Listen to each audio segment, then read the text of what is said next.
invocation, please? I'd be honored to, sir. Thank you. When we thank you for today, we pray for all that's happening in our nation, but also right here in our state and city. We pray for all of our first responders who are out there, our medical crew who are doing so much. We thank you for this last weekend, but we thank you for today. And I pray for our new mayor. I pray for Ed Lawson as he steps in and continues to lead our city. I thank you for each person that gets to be a part of this amazing thing we call the City of Sparks. And Lord, we do pray for the days ahead, that they want to get better and better and help us get through what we're walking through, from smoke to COVID to whatever else may come our way. Let us just work together. Thank you for who you are and what you do. In your name we pray. Amen. Amen. Please remain standing for the pledge of allegiance, and I'll go ahead and lead you in the pledge of allegiance here in the chamber. Please follow me. I pledge allegiance to the United States of America, to the republic for which it stands, one nation, Liberty, justice. Okay, Madam Clerk, we have public comment. I want to read your disclaimer too, please. Yes, Mr. Mayor. Good afternoon, and thank you for joining us. Due to the social distancing requirements enacted in response to the COVID-19 pandemic, the Sparks City Council meetings will be hosted in this virtual setting until further notice. The safety of Sparks residents, employees, and elected officials are important to us, and we appreciate your patience as we journey through this virtual meeting together. The City of Sparks uses Zoom, a third-party app, for its virtual meetings and does not control its technical specifications or requirements. Your ability to participate in a public comment during this meeting may be impacted by factors like the type of device you use, the strength of your internet or cellular signal, and the company that provides your internet or cellular service. The City of Sparks is not responsible if you are not able to participate in a meeting through Zoom due to these or any other factors.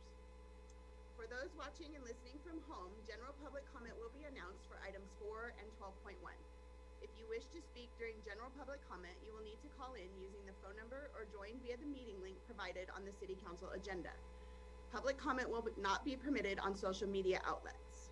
Public comment will also be open for public hearing items 11.1 and 11.2. All participants will be muted upon entry into the meeting. If you would like to speak during public comment items, press *9 from your telephone or raise your hand on your computer or tablet when prompted. You will be called on to speak one at a time by the name or the telephone number you are calling from. No video callers will be admitted to the meeting. When you are called on to speak for public comment, state your name for the record and begin speaking. The timer will begin when you say your name, and you will have 3 minutes. Please remember, any comments or questions cannot be addressed or answered by council if the topics have not been agendized. Any person who disrupts the meeting to the extent that it is disorderly conduct will be removed from the meeting. And thank you again for joining us. And if you have any public comment, please press *9 from your telephone or raise your hand from your Zoom app. And Mr. Mayor, it looks like we have our first public comment from telephone number 775-813-8150.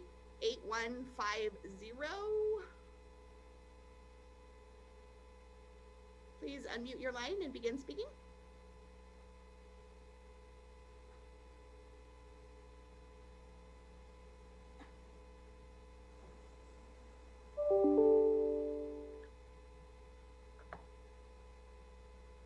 It looks like they put their hand down, so. Oh, here we go. Sorry about that. Thank you. My name is Alexis Motorex, representing the Nevada chapter AGC, here today to speak on item 9.2. The AGC wholeheartedly supports the appointment of Diane Vanderwell to fill the vacancy in Board 2. Her experience as a planning commissioner, businesswoman, and philanthropist make her an ideal candidate. The City of Sparks will be well served by her experience and dedication to this community. Thank you. Thank you. Madam Clerk, any other public comment? I am not showing any additional public comment at this time, Mr. Mayor. I do have one that was emailed in.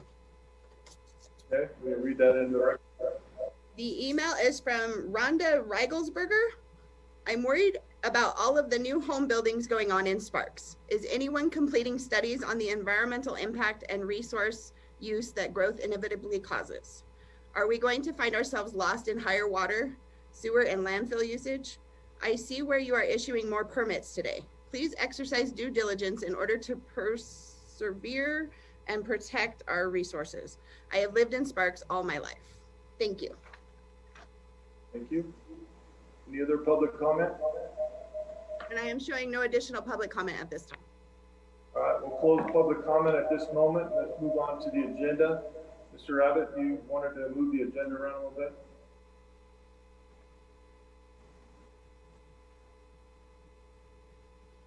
Mr. Abbott, you're on mute. Man, I'll figure this out eventually. I'd like to make a motion to approve the agenda, moving 9.1 through 9.4 before 6.1. I can second that. Okay.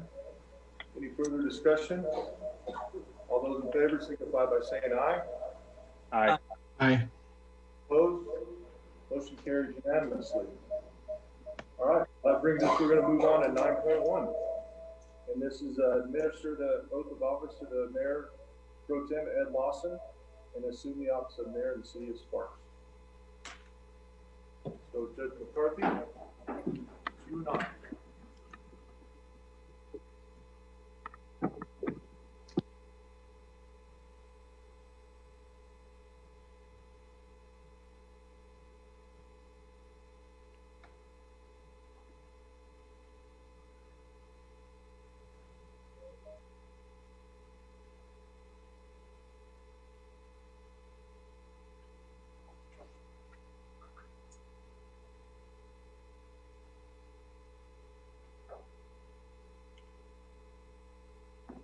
It is my humble duty and pleasure to administer the oath of office to you. And I would ask that you please raise your right hand and repeat after me. I, Ed Lawson, I, Ed Lawson, do solemnly swear that I will support, protect, and defend I will support, protect, and defend the Constitution and government of the United States the Constitution and government of the United States and the Constitution and government of the state of Nevada In the Constitution and government of the State of Nevada. against all enemies, against all enemies, whether domestic or foreign, whether domestic or foreign, and that I will bear true faith and allegiance And I will bear true faith and allegiance and loyalty to same, and loyalty to the same. and the ordinance, Any ordinance, resolution, resolution, or law or law of any state notwithstanding, of any state notwithstanding, and pursuant to section 1.110 pursuant to section 1.110 of the Sparks City Charter, of the Sparks City Charter, I swear and affirm I swear and affirm that I am not under any direct or indirect obligation that I am not under any direct or indirect obligation to vote for, appoint, or elect to vote for, appoint, or elect any person to any office, any person to any office, position, position, or employment in the city government, or employment in the city government, and that I will well and faithfully and I will well and faithfully perform all the duties perform all the duties of the mayor for the city of Sparks, of the mayor for the city of Sparks, county of Washoe, county of Washoe, state of Nevada, state of Nevada, and which I am about to enter, which I'm about to enter, so help me God. so help me God. Thank you. 4 times for us, Judge. 4 times. Thank you. Oh my gosh. Thank you.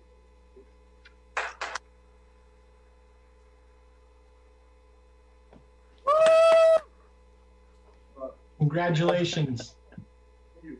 Thank you. Yes, congrats. I like your shoes. That wasn't gonna get away with it. 9.2, consideration, discussion, and possible approval of the mayor's appointment of Diane. Fill the vacancy in the Sparks City Council Ward 2. Diane, come on up. Diane Vanderbilt, fill it. Oh, we got to Oh, vote you gotta first, sorry. vote. I'm assuming that you guys already said yes. So I'm looking for a You motion. guys already said yes. Look for a motion. Okay. Can you see me? Mayor, I'm ready to make a motion. Yes, ma'am. I move to confirm the mayor's appointment of Diane Vanderwell to the Sparks City Council Ward 2 with the term ending November 2022. Thank you. Do I have a I'll- second? I'll second the motion. Thank you, Mr. Anderson. Any further discussion? All those in favor signify by saying aye. Aye. Aye. Opposed? Carries unanimously. Now you can come up, Diane. Thank you.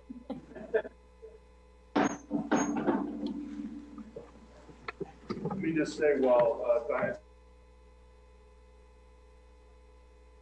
coming up, she was the easy choice for experience in the planning commission. Over 12 years of planning commission experience with Washoe County, Sparks, and regional planning. Diane's done a wonderful job for our community, and I think she's going to be a great asset to this council.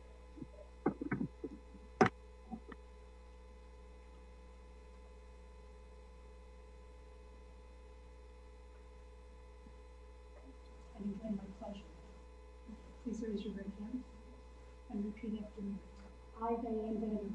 I, Diane Vanderwell, Also swear do solemnly swear that I will support, protect, and defend that I will support, protect, and defend the Constitution and government of the United States the Constitution and the government of the United States and the Constitution and government of the state of Nevada and the Constitution and the government of the state of Nevada against all enemies, against all enemies, whether foreign or domestic, whether foreign or domestic, and that I will bear true faith and allegiance and that I will bear true faith and allegiance to same to same any resolution resolution or law of any state notwithstanding, of any state notwithstanding, and pursuant to section 1.110 and pursuant to section 11.0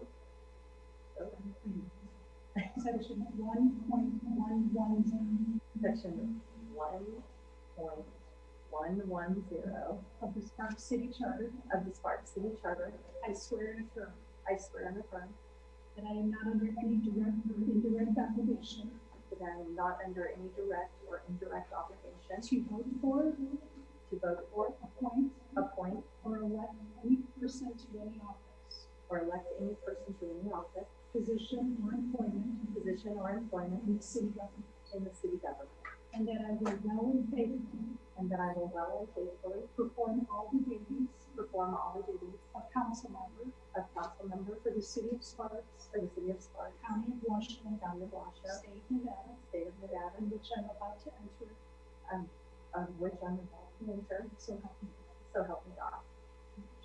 Thank you so much.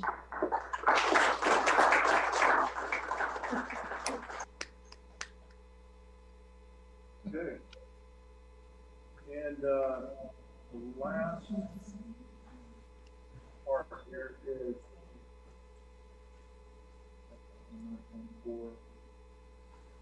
the mayor's nomination for Mayor Pro. Yeah. And so I would like to nominate Charlene Bybee as the Mayor Pro Tem.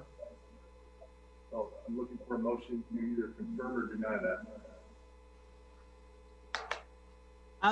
I will confirm. I will make a motion.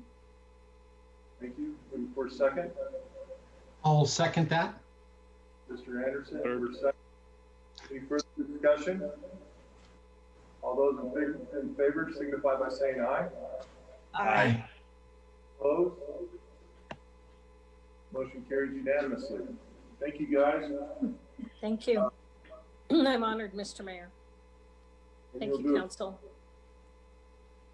Okay, with that, we're going to take a 15-minute recess and clear out the chambers and get everybody on their way. And I think the press wants to at least talk to me for a second. Thank you.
Mayor Lawson?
Our Chief Financial Officer, Mr. Kronk. Our Chief Financial Officer, Mr. Kronk, is going to make this presentation. All right, sir. Yeah.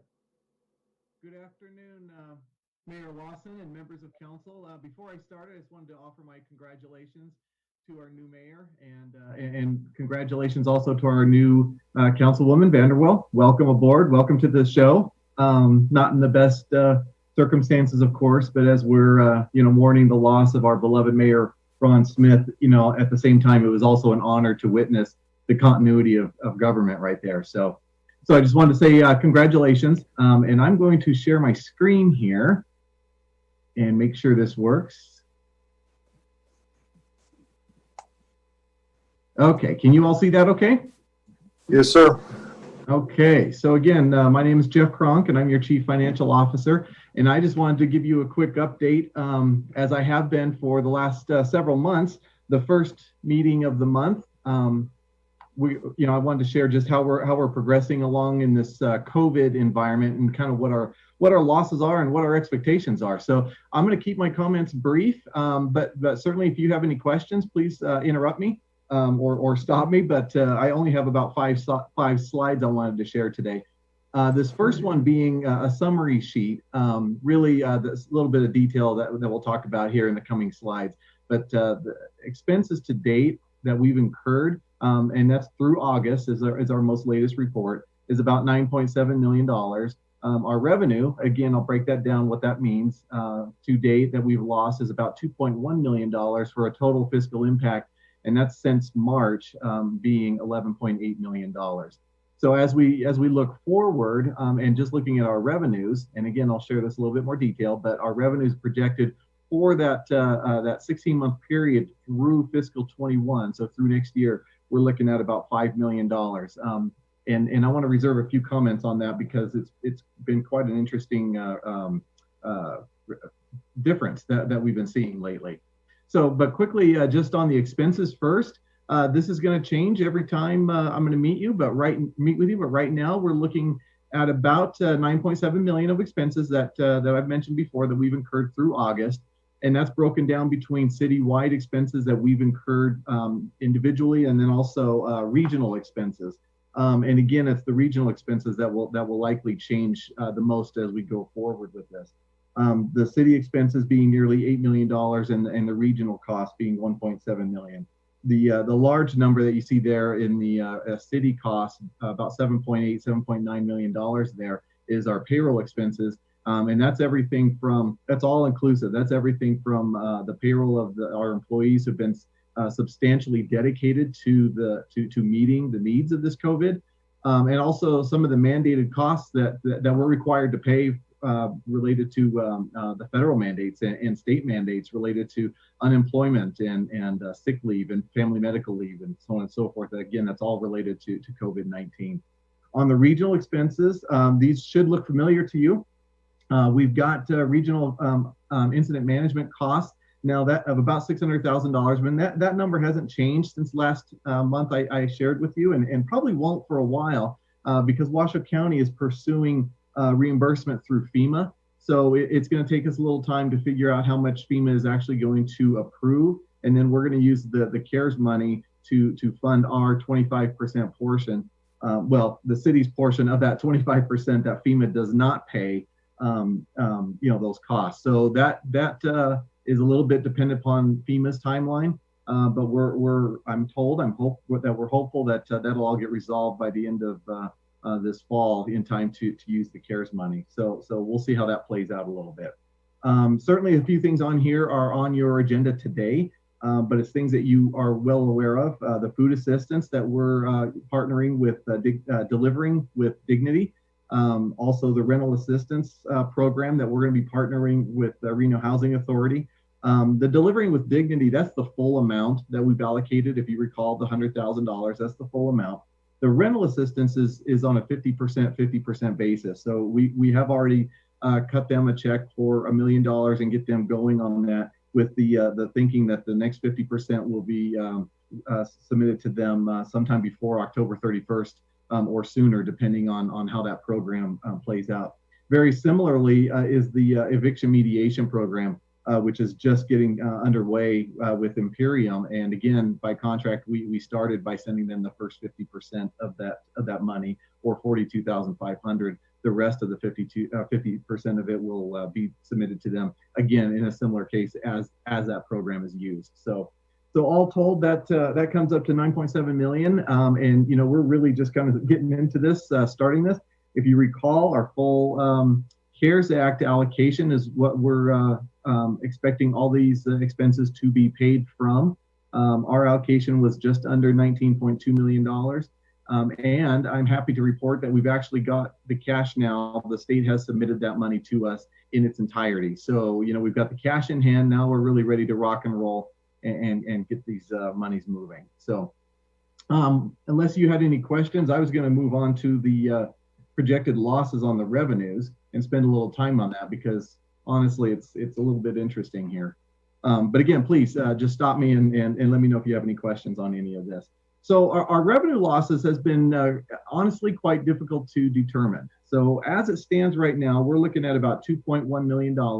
The only real difference in the breakdown of where these losses are coming from that's new to you this month that I'm adding is the road fund gas taxes at the very bottom there. We didn't have any data. That money comes in on a quarterly basis, and we're just now in the process of closing out our fiscal year 20 that ended in June. So we're just really got those that information, those data points just fairly recently, a few weeks ago. So I'm able to add that on there. So certainly people are driving less, and we wanted to capture what the losses in the gas taxes are.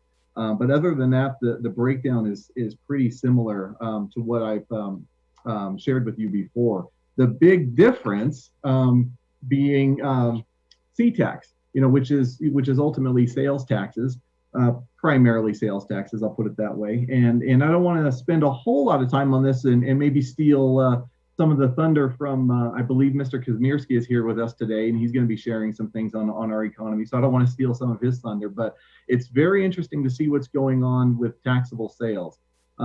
Quite frankly, I was nothing short of shocked what happened when June's report came out. And as you recall, we always have a 60-day lag to our information. So June is the most recent information that we have on taxable sales, and it was all-time highs.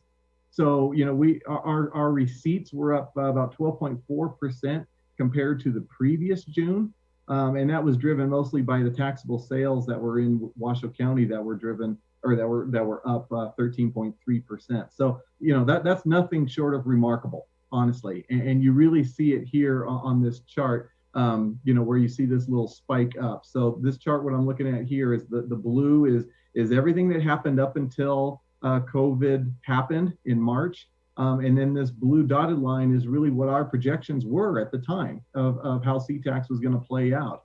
And so I'm kind of projecting as we go forward. These are the solid red line is actuals, and then the dotted line is projecting going forward. So this little spike up that happened in June, not expected. That came out of the blue. Nobody anticipated that. But that being said, we're seeing quite a bit of difference happening in Washoe County as compared to Clark County. So for example, as I mentioned, our taxable sales were up 13% in Washoe County. They were down 13% in Clark County. So a big difference. Unemployment rate through August is about 8%, about 8.1% if I remember right in Washoe County. It's twice that in Clark County. The statewide total is about 14.2% in Clark County, right about 16%. So we're really seeing quite a difference happening up here in Washoe, and that's related to really the diversity of the economy that we've seen over the last 10 years coming out of the Great Recession. I still can't explain entirely that spike in June sales. That one I've been geeking out a little bit about it and trying to scratch my head. Even understanding that our unemployment rate is coming down, it still sits at 8%, and that's high. So last June, we were under 4% in June of 2019. So it's a little hard to figure out. And as you'll see here, when I'm looking forward, going in my projections, I'm still looking at this to come down a little bit. I've got to think that there's an impact from that $600 weekly benefit that was part of the $2.2 trillion CARES Act. That expired at the end of July. So I'm really interested to see how August and September sales are. But all that being said, so I'm not really celebrating completely yet, but at the same time, that was fantastic to see. And at the end of the day, the total projected loss for COVID coming from March, and if you look forward all the way through next June, I'm only looking at $3.44 million, or about 8%. But again, as I said last month, my confidence on that is pretty low. So I'm playing this a little bit month to month as I get the data. So unfortunately, the old crystal ball isn't quite as clear, but based on what we're seeing through June, it's very optimistic. So all things considered. So unless there's any questions, I wanted to quickly just move on. I'm adding one slide, just probably this one time, really just wanted to provide you a snapshot, if you will, of where we ended our general fund for our fiscal 20. And I'm kind of calling this our soft close. It's before the audit happened, so these numbers might change as we work with our auditors and finish our own internal process of posting all our journal entries and so forth. But as we're looking right now after our soft close, if you will, I want to kind of guide your eyes a little bit to the yellow part here, which in a sense, essentially, our revenue was down compared to our estimates that we shared with you last spring. Our revenue was overall down about $1.5 million, but our expenses were also down by about $1.5 million. So at the end of the day, our ending fund balance is really within about $100,000 of what our expected fund balance was back when we expected in the spring. So as one of our biggest metrics, our fiscal policy number one is where our ending fund balance is. And if you recall, for fiscal 20, we had a budget of 6%. Before COVID, our expected landing spot, if you will, we were going to be at 9.6%. And that's as a percentage of expenditures, for those of you who may be new. But our actual came in right at what our expectations were at the end of the day after everything's said and done. So again, I just wanted to give that to you as a snapshot, something you can reference if you'd like. It's a very short and sweet little picture of how our general fund ended. And that is the end of my prepared comments, unless you had any questions. Questions from the council?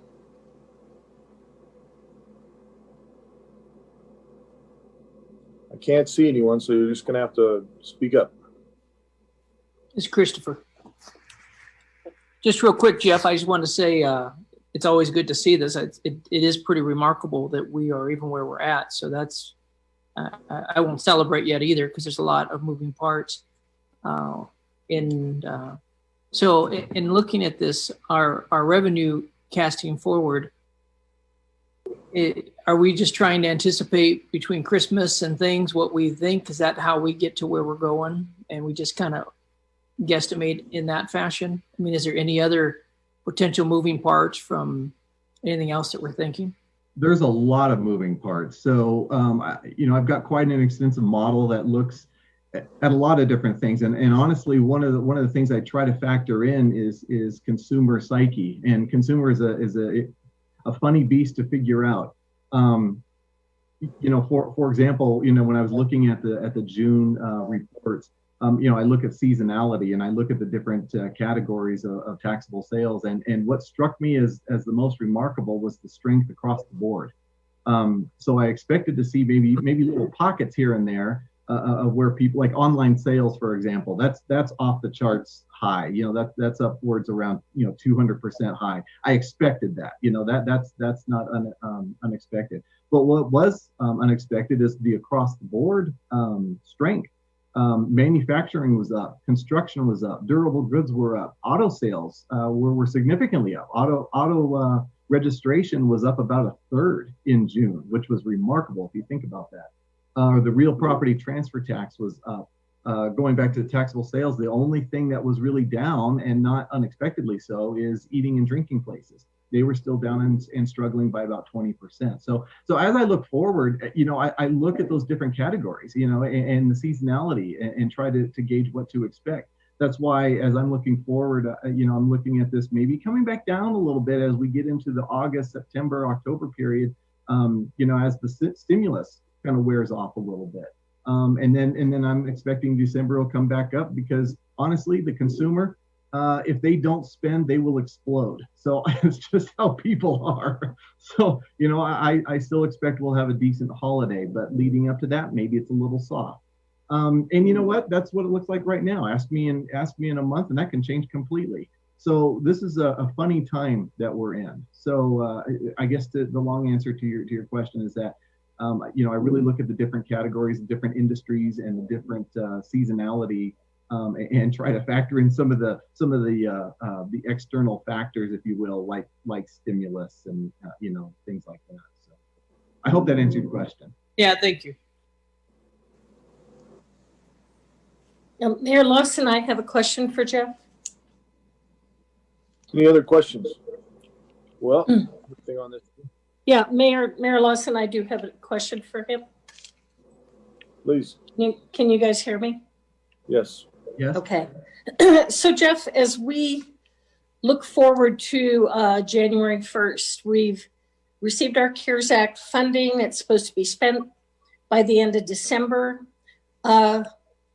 I'm sure we're anticipating additional costs to the city for the coronavirus impacts, and the money that we've been allocated will be spent. How are we budgeting and looking forward for January through the end of this fiscal year, with obviously no additional packages right now from the federal government? What's our game plan as we look forward from January through the end of June? Yeah, the beneficial part of the CARES Act allowed us to use some of that money, really up to our decision, to pay us back, if you will, the costs that we're incurring for meeting the needs that are related to this COVID. So those payroll expenses that I shared with you, that I currently have on this slide here, those are our current people for the most part. I mean, there are some other costs in there related to the Family Medical Leave Act and so on and so forth. But by far, the amount that's in there are our current payroll costs. And that's absolutely applicable and valid expenditures to be used by the CARES Act. So that's going to benefit us, our bottom line. When we're talking about at the end of the day, what our ending fund balance is. I can't use the CARES Act to offset our lost revenues. However, I can use it to pay ourselves back for payroll costs, even if they were we budgeted. So as we're looking forward into those forward years, as you're talking about, and yes, I'm not expecting, the stalemate in Washington seems pretty hard and fast. So I think we have to move forward and not expect any further stimulus to happen. If it happens, great. If not, we'll go forward with that expectation. We're going to be okay this year. Next year is going to be an interesting budget. And we're going to start rolling into that starting in October. We're going to start pulling all the departments together and start giving this a hard look, in anticipation of we're going to have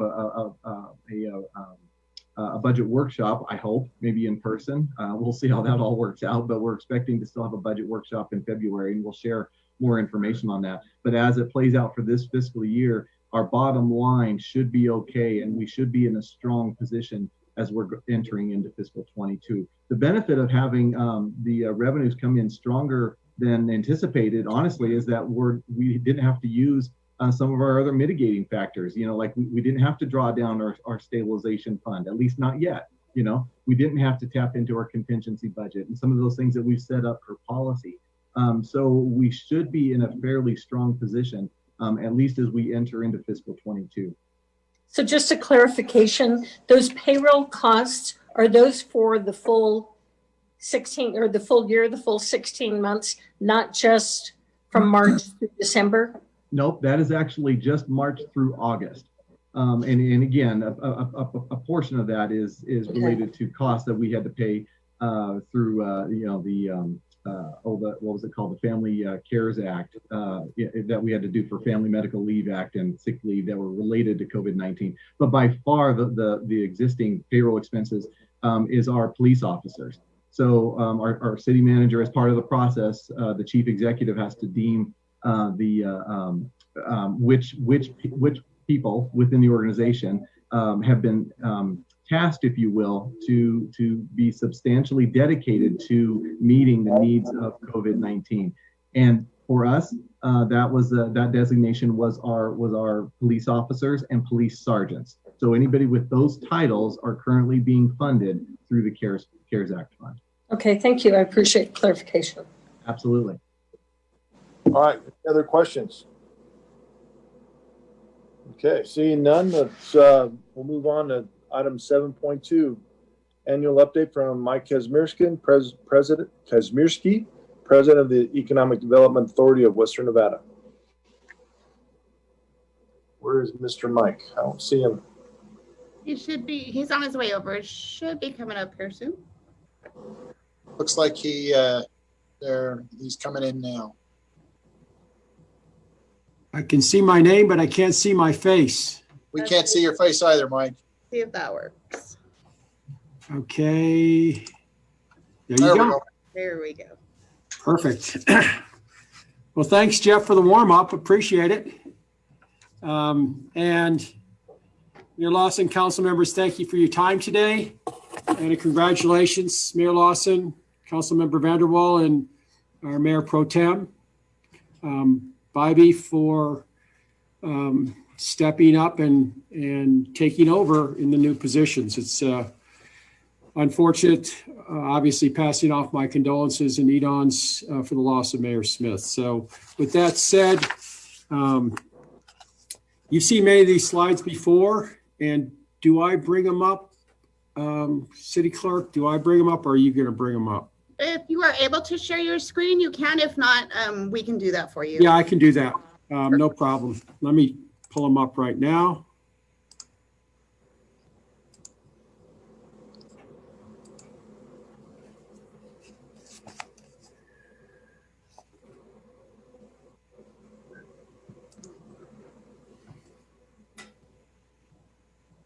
You got them? There we go. Perfect. Okay. You've seen many of these slides before, and just want to let you know I'm going to go through them quickly. If I go too fast, just raise your hand or shout at me and we'll slow things down a little bit. But I first want to start with a special thanks to Mayor and Council, and certainly Neil and the staff. They've been amazing partners with Edon over the past year, many years, and we can't do it without support and partnership like that. So I want to start with my thanks there. We all know what EDON is, but just a reminder, we are the only agency in the region actively working to attract quality jobs and talents to the region. And we're really the only community board with members from all the different entities in the community. So we're pretty excited by that. Ultimately a nonprofit. You've seen this stool before. It really is a strategic plan on one page, and attracting, retaining, and organic growth along with workforce development and community development frame our focus. Our priorities for this year pre-COVID and haven't changed a whole lot, but higher paying jobs. And that really is the key. Diversification is bringing in the kinds of jobs that can sustain recessions like this with a real push. And we put the last 3 years of marketing in the Bay Area, and it has really paid off recently. This shows the trend on technology. A lot of people didn't have faith in this region long-term as becoming a place for technology, but you can see our trend is up on technology companies over the last several years. And companies that are commonly referred to as technology companies were not here 7 years ago. This really talks to diversification. Certainly the virus has been an issue for a lot of reasons, but as Jeff mentioned, when you compare the trend, and really you want to compare us to Vegas, because up until where we started diversification started to show a real change, which was about 5 years ago, we started to see our unemployment rate separate from what Vegas's was. And you can see the trend down, down, down, where Vegas continued to be higher, and then the big pop. We're trending down at half the rate of Las Vegas is from an unemployment perspective. Obviously, manufacturing still works, logistics still works, technology still works. A lot of the jobs we brought in are still at work. What that means is, well, Jeff was surprised by the jump last month, which you don't realize is we were positive in May, and we really only took the initial hit when the entire economy in the state was shut down. Even Tesla had closed their facility for a couple of weeks. Once we got through that part of the process, the jump occurred, and we're back to almost where we were pre-COVID. These sales, I do not think will alter much for a lot of reasons we'll get into. What we did with our priorities, and oh, by the way, you probably also, I'm going to go back one there. In addition to taxable sales, what you may not have fully digested was, in comparison to Vegas, casino winnings, which is actually an important line, we're down 7.5% in Washoe County. We're actually up in Sparks, and Vegas is down almost 40% still. So that even on the casino side, when we have local workers able to get a paycheck and work, as soon as the casinos opened, our local economy included growth in the casino and gaming sector. So that's pretty exciting, in addition to overall taxable sales. As I mentioned, we were focused on the Bay Area. That becomes even more important now because most of our traffic and our prospect activity has been drive traffic. And obviously just driving over the mountain is fairly easy. We're not getting a lot of the visitors from other parts of the country we were getting before. Pre-COVID, only 40% of the prospects were from the Bay Area. Now it's a much higher percentage. We've refocused on pharma, medical manufacturing, and onshoring. We do believe there's going to be a large continuation of onshoring, especially when it comes to manufacturing medical devices and pharma. And we're seeing a lot of prospect activity in that area, which is exciting. And the remote workforce piece, we're seeing talent coming to the region, and we're starting to aggressively work to attract that talent because we actually bring a job when you bring that person. These are just some pending announcements.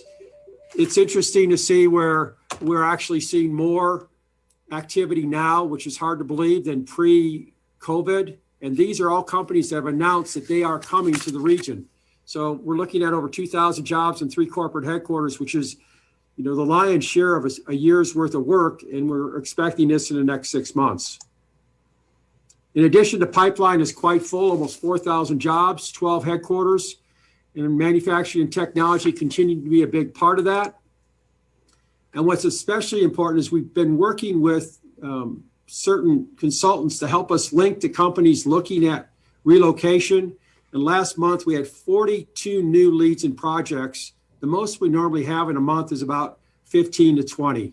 So you're talking about over double the leads in an environment where people can't travel, and really a lot of things are limited to Zoom or other kinds of activities. So that really that portends future growth that may even be more than what we had projected before. Just some of the projects that have landed in Sparks over the years. I mean, Now Foods is a big one, ITS Logistics, and several others. You notice we've got more in Spanish Springs. I listed Spanish Springs only because I know it's not in Sparks, but it's, 1 inch from Sparks, essentially. And a lot of the people growing there are living in Sparks, are buying stuff in Sparks, are becoming part of the Sparks community in many ways. And it really talks to a lack of industrial space in the Sparks city limits. So that's kind of the attraction side. On retention expansion, we've got to keep the companies we've helped to bring here and help the companies that are here grow. So Nancy McCormick and her team are on that. This is what we do. We help them connect. We focus on employer needs through education, through attracting talent and bringing an upskilling workforce, because workforce is one of the most important things from an employer perspective.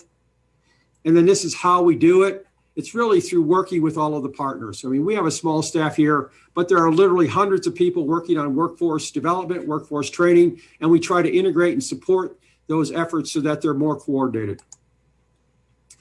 We do have awards as well. We recognize Davidson Organics, a Sparks company, here at the recent event. Not sure when we're ever going to have another event the way things are going, but sooner rather than later, we hope. But we do work with the companies to help them grow and to deal with problems. We have plenty of questions about the COVID issues. We worked with companies on that. We helped get inspections. We helped them get resources where they needed it. Again, it's about helping businesses in the region be successful. Again, one of the biggest concerns is workforce. Now, on the third leg is the entrepreneurial piece, or what I like to call organic growth, helping these companies get past their first good idea into a company is a pretty important piece. This is helping this ecosystem grow is really important. When you look at the number of companies, it looks big, but when you look at the jobs, it's fairly small. But again, these small companies come in as 1, 2, 5, 8, 10 people, and some of them are now double, triple, quadruple in size over time, and they grow deep roots in our region. On the tech attraction side, we include attracting tech startups. We see these small companies looking for a place to grow because of the quality of life we have here that allows them to be bigger fish in a smaller pond. They like that. They like the engagement. They like the connectivity. We're seeing more and more activity as we work to attract some of these tech startups from the Bay Area. And then the ecosystem overall, how do we help these entrepreneurs work together, connect, find resources, sometimes just finding resources, whether it's the generator, which is a place where they can connect, or working with the university and some of their labs. There's a lot of things we help them do to be successful and grow here. And then ultimately they need money. We've got connections to a lot of the venture firms. We also have set up a Reno Seed Fund, which invests in some of these smaller companies that are in the region and help them grow. So attract, retain, and grow.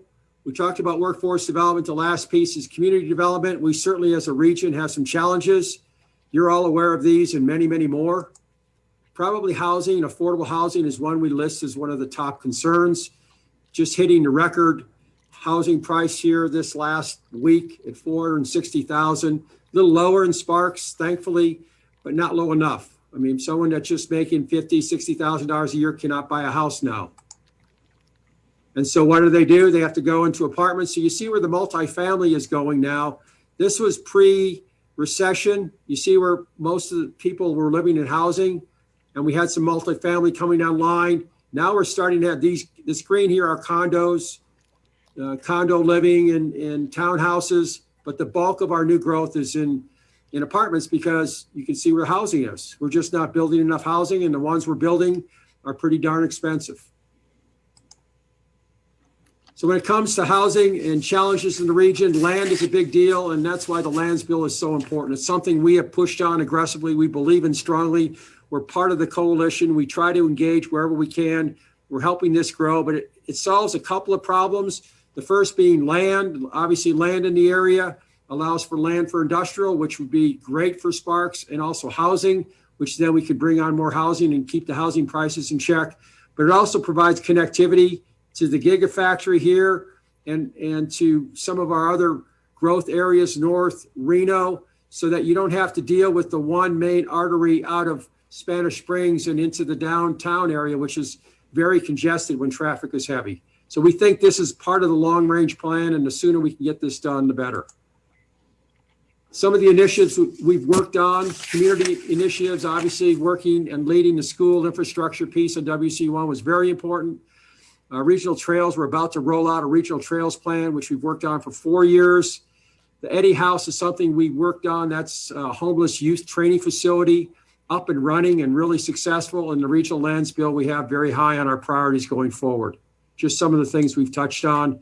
We appreciate the City of Sparks and your support. You've been an important partner with us through the entire process. Some of the other partners, Key, Now Foods, and Sierra Nevada Corporation, we've worked closely with. They've offered some comments in their participation with Eat On. They certainly appreciate our efforts. And while you're not speed readers, I'll give you time to read that and ask if you have any questions. But really, this is our annual update and a request for a continuation of funding at the current levels. All right, questions from the council. Thanks, Mike. They can't see us, so just speak up. Hey, Mike, this is Christopher Dare. Just real quick, can you talk a little bit about what and how, I know you mentioned with Nancy some of the stuff they're doing for existing businesses. Obviously, it's one of our biggest concerns right now. I mean, we obviously do want more growth and land and all those things, but we have people in place right now who are hugely struggling. We're trying to get money, some grant stuff together for them and stuff like that. To me, I see this as one of our number ones in the next 6 months or so that really need your help stepping in. What kind of stuff could we expect as we work together? Well, when we talk about existing business, we focus on the primary employers, the manufacturers, the logistics, distribution, the people who have most of their customer base somewhere else. And that wealth comes into the region and allows for economic opportunity. There's the other sector, which is 96% of our businesses, but only half of the economy. And those are retail and other establishments, small businesses that are struggling. But we tend not to focus on that because if you help the primary employers, their revenue is generated, helps the smaller business as well. So we generally leave that small business world and retail to the chambers to work with and support. That said, we do work with the chamber on initiatives to help them wherever we can. Our overall focus, though, is what do the primary employers need to continue to go? And what we're finding is their greatest challenge is oftentimes information from the state, how to do things, and then workforce. They have challenges on the workforce side that we help them with. We're working aggressively with education institutions to upskill. We're encouraging them. In fact, we're doing an audit now of all the manufacturers in the region to find out what do they need to do to accelerate their automation process because they're falling behind the rest of the world when it comes to automation because of the fourth industrial revolution, because of what's happening in investment and infrastructure. What do we do? And then what can we do to help their employees upskill so that they can get paid much more to do a different job with the same company? So those are really our focus areas, is how to accelerate and support the existing employer base from a primary employer perspective. Thank you. Yeah, Charlene. Hey, Mike, could you address, I know you touched on it briefly, but as we look at the effects of COVID and so many companies that are rethinking not needing office space, working remotely, and you're hearing from a lot of your tech and other companies of people looking to move out of more expensive or tougher areas to raise your family. You're seeing that already, but as EDON's looking forward into this next year, what are your thoughts or expectations of what we may continue to see of some of that exodus and some of the work from home, which would be awesome for people to come here, but once again we get down to our housing crunch. What are your crystal ball for the next year or so? Well, we are already seeing and fully expect it to continue, if not accelerate, and that is the influx of the remote workforce. If they're in the Bay Area now, which is where we're putting a lot of energy, they're seeing us as a viable option. They address us now as a emerging tech center, so they're more comfortable coming here than they were 5 years ago. And then clearly the quality of life is very attractive to them. So if they can come here, work from home, we're seeing that activity grow. In fact, I had one real estate agent tell me they sold 10 houses and 9 of the 10 were remote workforce relocations. So you clearly see that in the housing market. If they come here from California and they owned a house, buying a house here is fairly easy, fairly inexpensive in their world, not so in ours. So they're coming here and buying the houses that are on the market. The prices are actually getting bid up. At some point that will level out as California reopens. But in the meantime, we're going to continue with this surge of remote workforce. Now, when you start talking about office, the office space requirements are different or will likely be different because of the pandemic. So when we used to cram people in like sardines, and certainly in the Bay Area, that's more so than here. Social distancing will continue to be important going forward. So you may not have quite as many people in your office space, but you'll give them more room.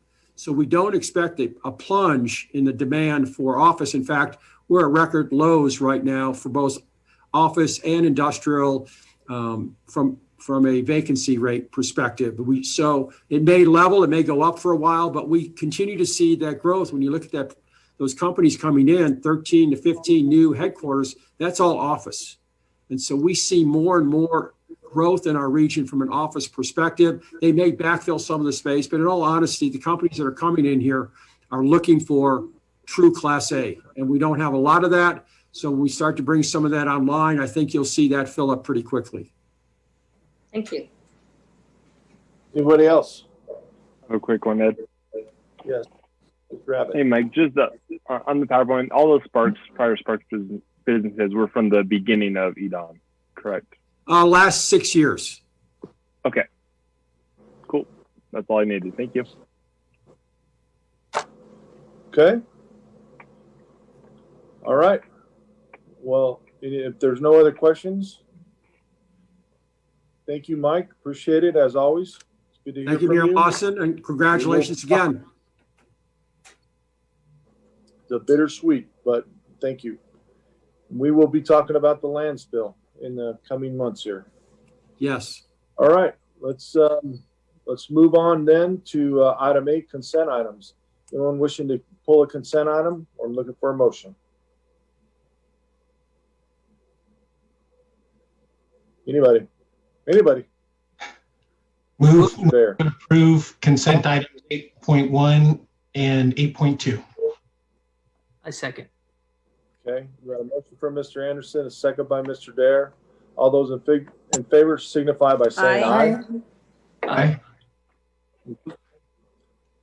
Motion carries unanimously.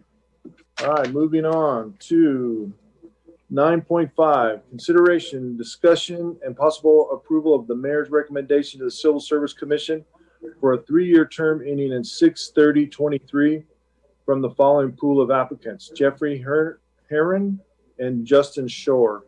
I spoke to both of these gentlemen, and I think Mr. Shore edged out Mr. Herron, so that's who I'm recommending.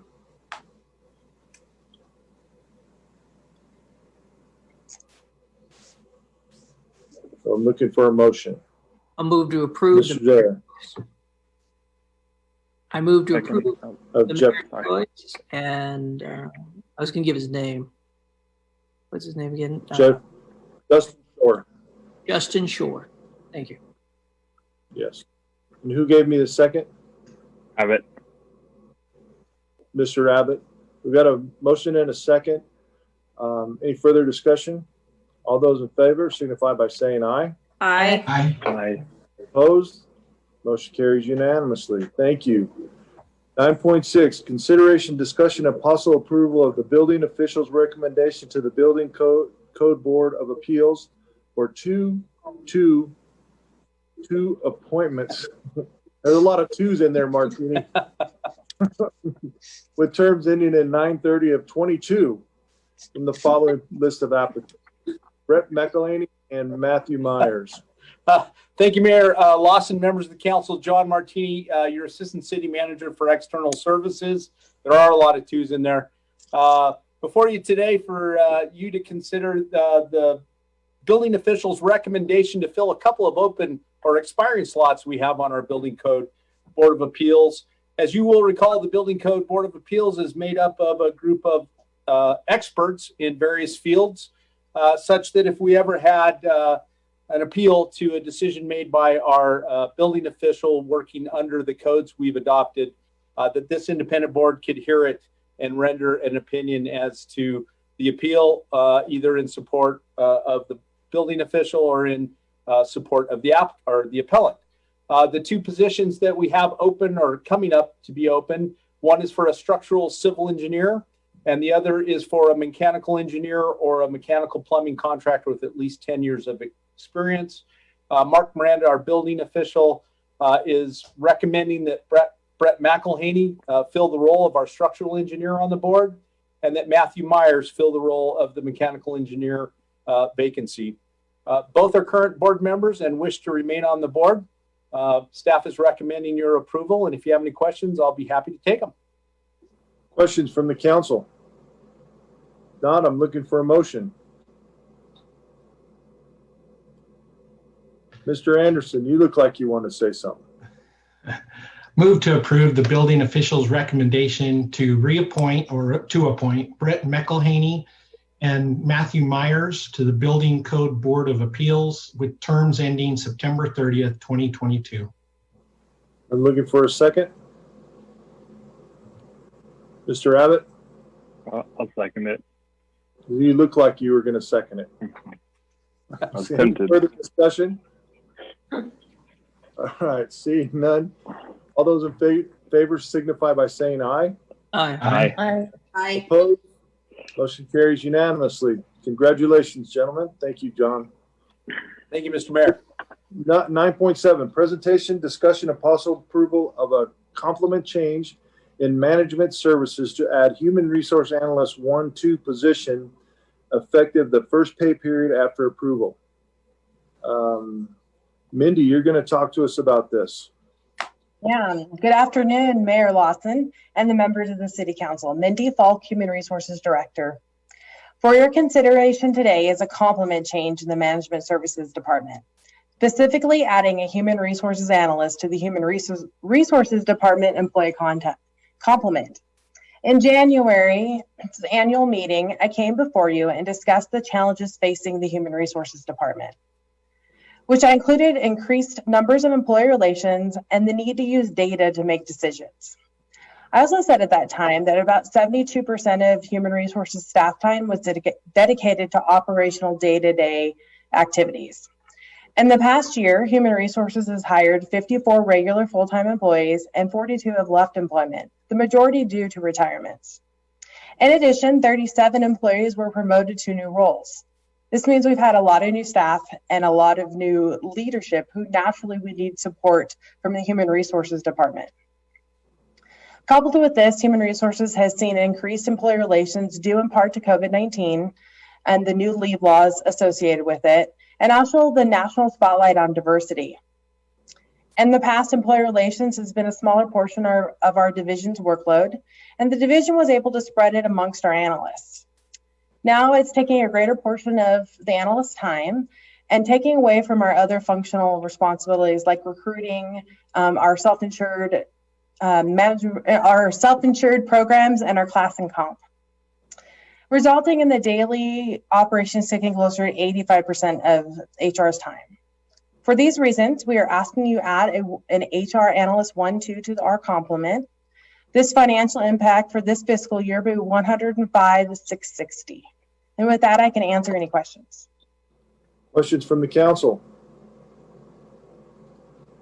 Mr. Dare. I'm just glad you're getting the help you need. I know we have a lot of different things going on and we're trying to move forward and get some hiring going and this and that. So I'm glad that the help will be there. So Thank you. It is much appreciated. Any other questions? If not, I'm looking for a motion. Ms. Spivey. I move to approve the complement changes in management services effective the pay period following approval. Looking for a second. Mr. Dare. Second. Okay. Any other questions? Seeing none. All those in favor signify by saying aye. Aye. Aye. Aye. Opposed? Motion carries unanimously. Thank you, Mindy. And good luck with your new employee. Thanks. All right, 9.8. Consideration and possible approval to purchase one Jacobson HR 800 16-foot wide deck mower from RMT Equipment in the amount of $91,700.54 using Sourcewell contract 062117-JCS. And that looks like a dumpster fire. Yes. So who's Ron, are you presenting this? Yes, sir. Good afternoon, Mayor Lawson. Congratulations. Members of the council, Ron Corman, your Public Works Manager, for the record. I am before you today to seek your approval to purchase one Jacobson HR 800 16-foot wide deck mower in the amount of $91,700.54, utilizing a joinder provision on a Sourcewell contract. As you can see by the picture there, we lost one of our mowers. It served us well for 21 years and then went out in a blaze of glory. And so we were looking to replace that unit. We have already been reimbursed by our insurance carrier $81,980 of the replacement cost. The extra $10,000 is the city's deductible from our insurance policy. And just a little bit of background, our park staff mow approximately 300 acres of turf every week. And so having these 16-foot wide mowers in our inventory and our vehicle fleet certainly makes a huge difference as far as how much time we would spend out cutting grass. So with that, I would be happy to answer any questions you might have. Questions from the council? when are we having a service for that poor lawnmower? It already got drug off and all to the scrapper. I think it already got burned. I think my first question when I heard about it. Yeah, that thing served well. My first question, and if anybody's wondering, the person driving that is okay. They are fine. Got hurt in the filming of this project. But so that is a crazy picture. We do keep our stuff up and moving, but I'm glad we have a backup, as you shared with me. I think that we have a backup for now, and that will last until we can get our new one there. So very good. Any other questions or comments? I'm looking for a motion.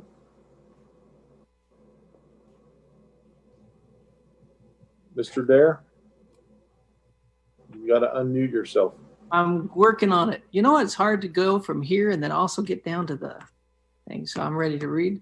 I move to approve the purchase of one Jacobson HR 800 16-foot wide deck mower in the amount of $91,700.54. Looking for a second? I'll second that. Mr. Anderson? Okay. Any further questions, discussion? All right. Seeing none, all those in favor signify by saying aye. Aye. Aye. Yes, I don't vote, so I my first faux pas as mayor. Sorry about that. Okay, motion carries unanimously. Thank you. consideration, discussion, and possible approval of 9.9 of an addendum to the agreement for the concessions at the Sparks Marina Park with Goldwyn Hewitt Enterprises, Inc. Mr. Martini, I you're am. back Thank up. you, Mr. Mayor, members of the council. Again, John Martini here for your consideration. An amendment to our concessions contract with Goodwin Hewitt Enterprises out at the marina. I think a lot of us know it as Goody's Fresh Squeezed Lemonade. As you are all painfully aware, this has been kind of a rough year. At our marina, we've not been able to have the swim beach open for the kids all summer long, and we have done no special events. I was contacted by our concessionaire, Cheryl Hewitt. She's had a difficult year. She's been able to keep it open throughout the summer, but her revenues are substantially decreased when we compare it to last year or the year before. And so similar to what we did with the concession agreement for Reds out at Golden Eagle Park, this amendment would it will not effectuate, it will, if you approve it, her concession lease rate would be cut by 50% through the remainder of this year. It just due to timing, Goodies will be closing here pretty quickly. But the amendment to the agreement for any payments that she's made, those can be used as a credit to next year. The city's enjoyed a fairly long relationship with Goodies, and talking to Cheryl, she's really looking forward to considering continuing that relationship and is really looking forward to a more normal year next year. So with that, Mr. Mayor, I'm available to answer any questions you may have. Questions from the council? Okay, I'm looking for a motion. Mr. Anderson. Yeah, before I make a motion, just want to say that I appreciate, John, that you guys are working with them and trying to help them out. It is a rough time, and as we've discussed, there are some businesses saying they just don't know how they can make it, and whatever we can do to help some of these, we appreciate. So with that, I'll go ahead and make a motion. Move to approve the addendum to the agreement for concessions of Sparks Marina Park with Goodwin Hewitt Enterprises Incorporated. Okay, looking for a second. I'll second Abbott. Abbott is second. Any further discussion? All those in favor signify by saying aye. Aye. Aye. Opposed? Motion carries unanimously. Thank you. Consideration possible ratification. Ratification of an agreement AC 5686 by and between the City of Sparks and the Board of Regents of the Nevada System of Higher Education on behalf of the University of Nevada to fund research related to the investigation of the presence of COVID-19 virus in wastewater and community prevalence monitoring in amount not to exceed $1,790,000, $385. And is Casey gonna present this, or John? You get me again, Mr. Mayor. Well, I was getting a little tired of you, but I'll take you. Thanks, sir. Mr. Mayor, members of the council, John Martini, your assistant city manager. I think you guys have heard me talk about this one ad nauseum, so I will quickly cover some background and get to the appropriateness of your consideration for ratification today. When COVID broke out, we all started hearing about environmental surveillance of wastewater kind of popping up across the globe, actually.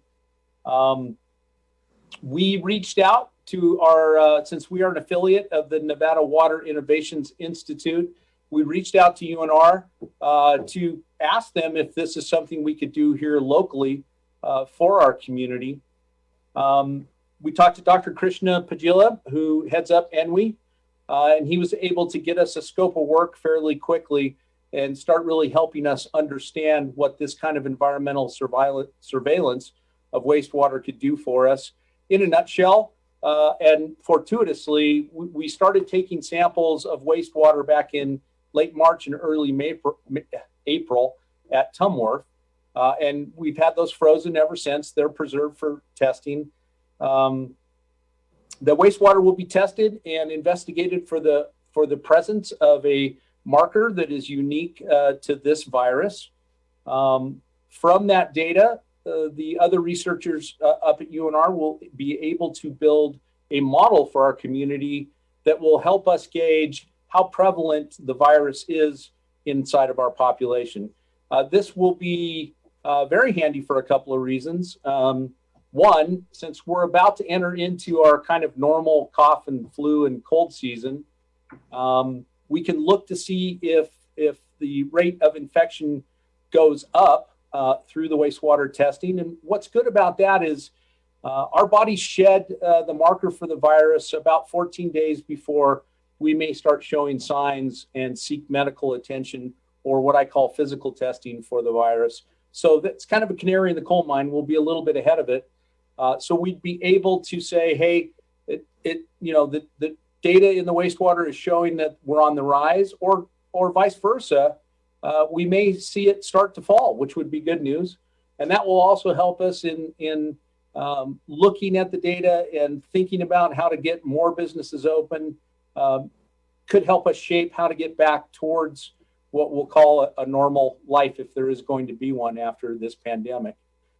Michael Drinkwater and I and Jeff Kronk started working on a research agreement several weeks back.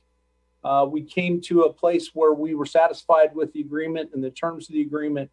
And on August 18th, we presented it to the city manager for his consideration.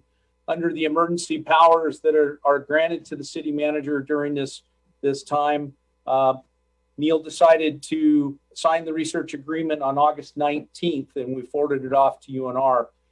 In his consideration, he was counseled that the terms and conditions of the agreement are acceptable, that the goals stated in the scope of work are in the best interest in the health and welfare of our community. The scope of research is very robust, and time is really of the essence. We had to get this project started so that Krishna can get us to the end goal by the end of this year. And then with regard to use of the CARES Act to fund it, there are a few things I need to read into the record, Mr. Mayor, for the use of those federal funds. CARES Act funding is appropriate for this because it is a necessary expenditure due to public health circumstances. The costs certainly were not included in the city's fiscal 20 or fiscal 21 budgets. The cost will be incurred from March 1st, 2020 through December 30th, 2020. And the use of the CARES Act funds are not being used to offset any revenue shortfall caused by the COVID-19 virus. That gets me through kind of the legals. Staff is recommending that you ratify the city manager's direction. If you have any questions, I'm available to answer them. Questions from the council? Mr. Mayor, Chet Adams. Yeah, Chet. Thank you, sir. John, I was just curious, how long will it take from the testing event itself to get results? And then how will those results be used? Thank you, City Attorney Adams. Krishna is in the process right now of getting laboratories calibrated from a control sample of the COVID-19 virus. He will start testing wastewater here shortly. I need to have a conversation with him as far as the timing for completion of the community prevalence model. And then from that, we will be able to share with the community what the research finds as far as how many folks within our population are sick. And I think, Chet, to your question, from that data, from a greater understanding of a community-wide prevalence instead of just depending on physical testing, decision makers across the Truckee Meadows will be able to look at something a little bit differently. They'll have another tool, if you will, in their considerations for making decisions moving inside and outside during this pandemic. And John, I think that's great. I guess my question, my follow-up question would be, will these results be shared with the state in order to assist, say, the governor in any future decisions concerning his directives and keeping our community closed down? Chet, we will be sharing this with whoever wants to listen, would be my answer to that. Certainly with our partners at Washoe County, at Reno, and with the district health department, and I'm sure that information would make its way up. to the governor. And thank you, Mr. Mayor, for your indulgence and letting me ask a question, sir. No problem. No, and I think, John, the real benefit in this thing is that we are going to see markers 2 weeks prior to people physically being ill. That's where the real benefit in my mind comes from, is the early warning system. Thank you, Mr. Mayor. I agree. The canary in the coal mine, I think, is very, I keep calling it that. Being able to look ahead a couple of weeks for better or for worse. If our numbers are climbing, our medical folks need to be prepared. If our numbers are starting to go down, that's really good news for the community. It'd be good to have it a couple of weeks early. And then, Ed, as I said last time, I do think all of us as communities are going to have to start preparing for future pandemics. And I think the results of this research, on top of the laboratory equipment that will be on site at UNR to do this kind of future testing, I think it's all just going to help us get ready for the next one. I don't think this will be the last one. Thank you. Ms. Spivey, you had a question?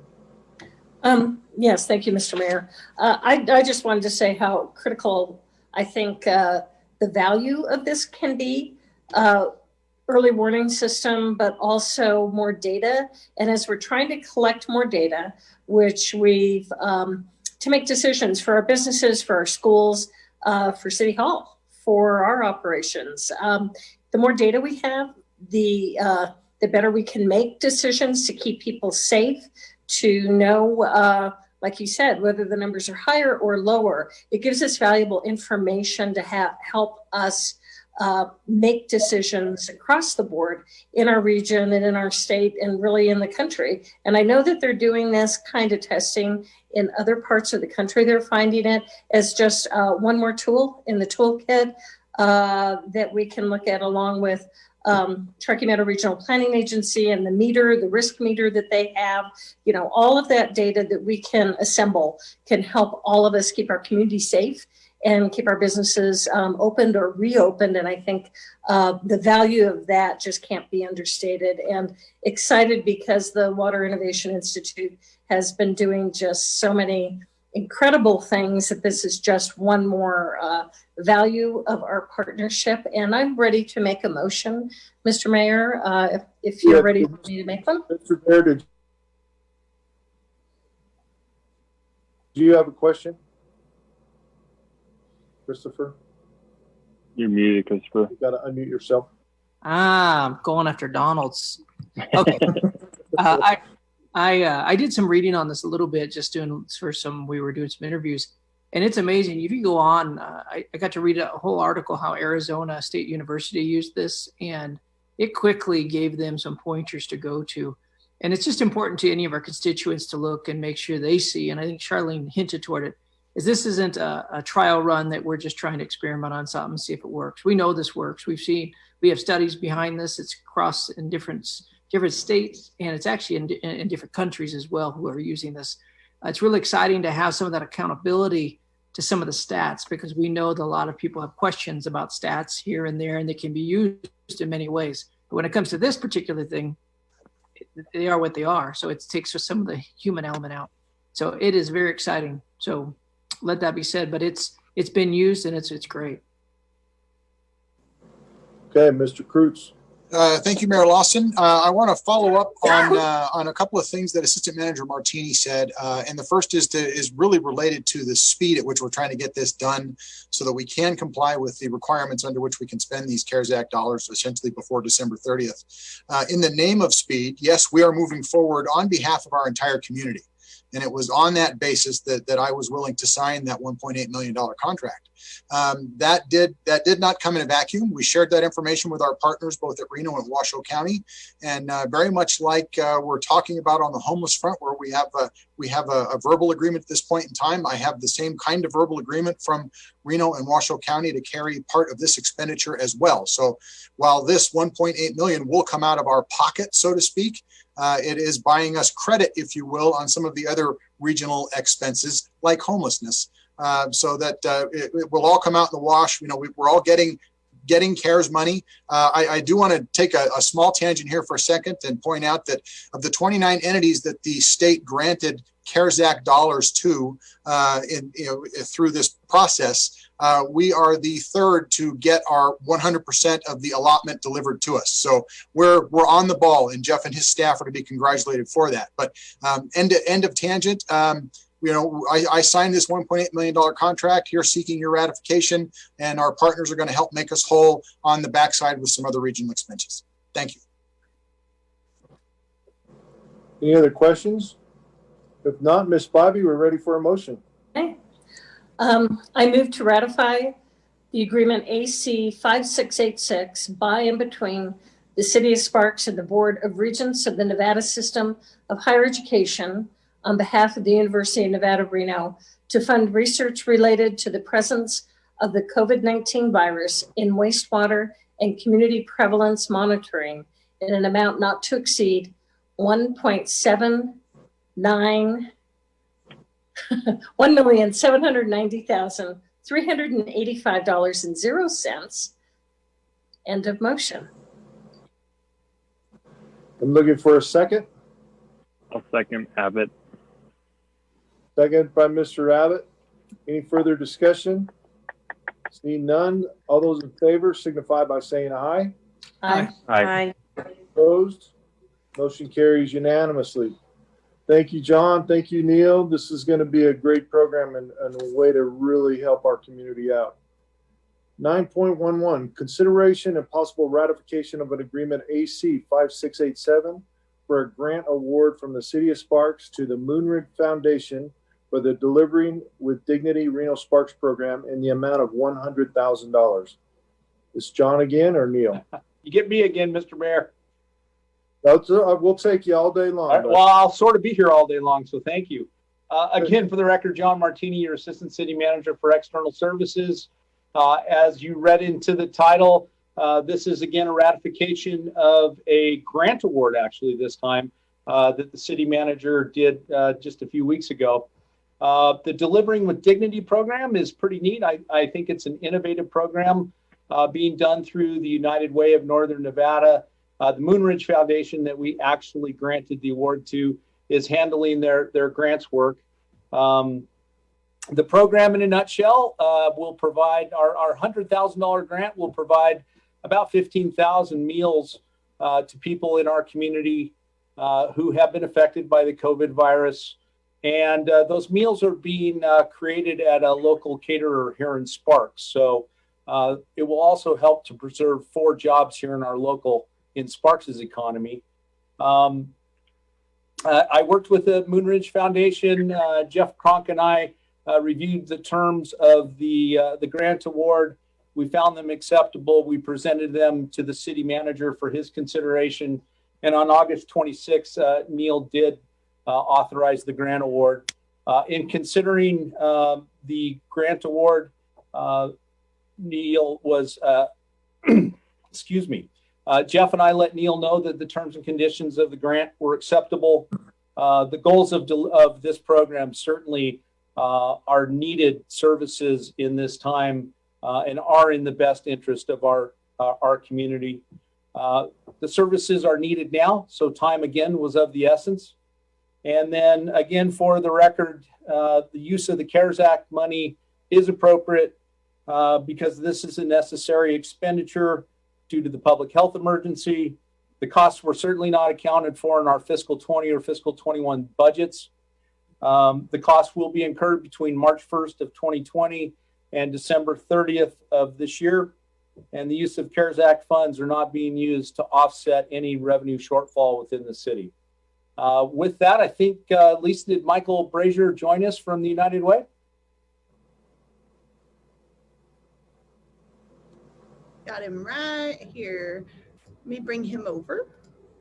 Michael was good enough to join us. I'm hoping he found the Zoom link and he's on his way. If you have any questions, we're both available to answer.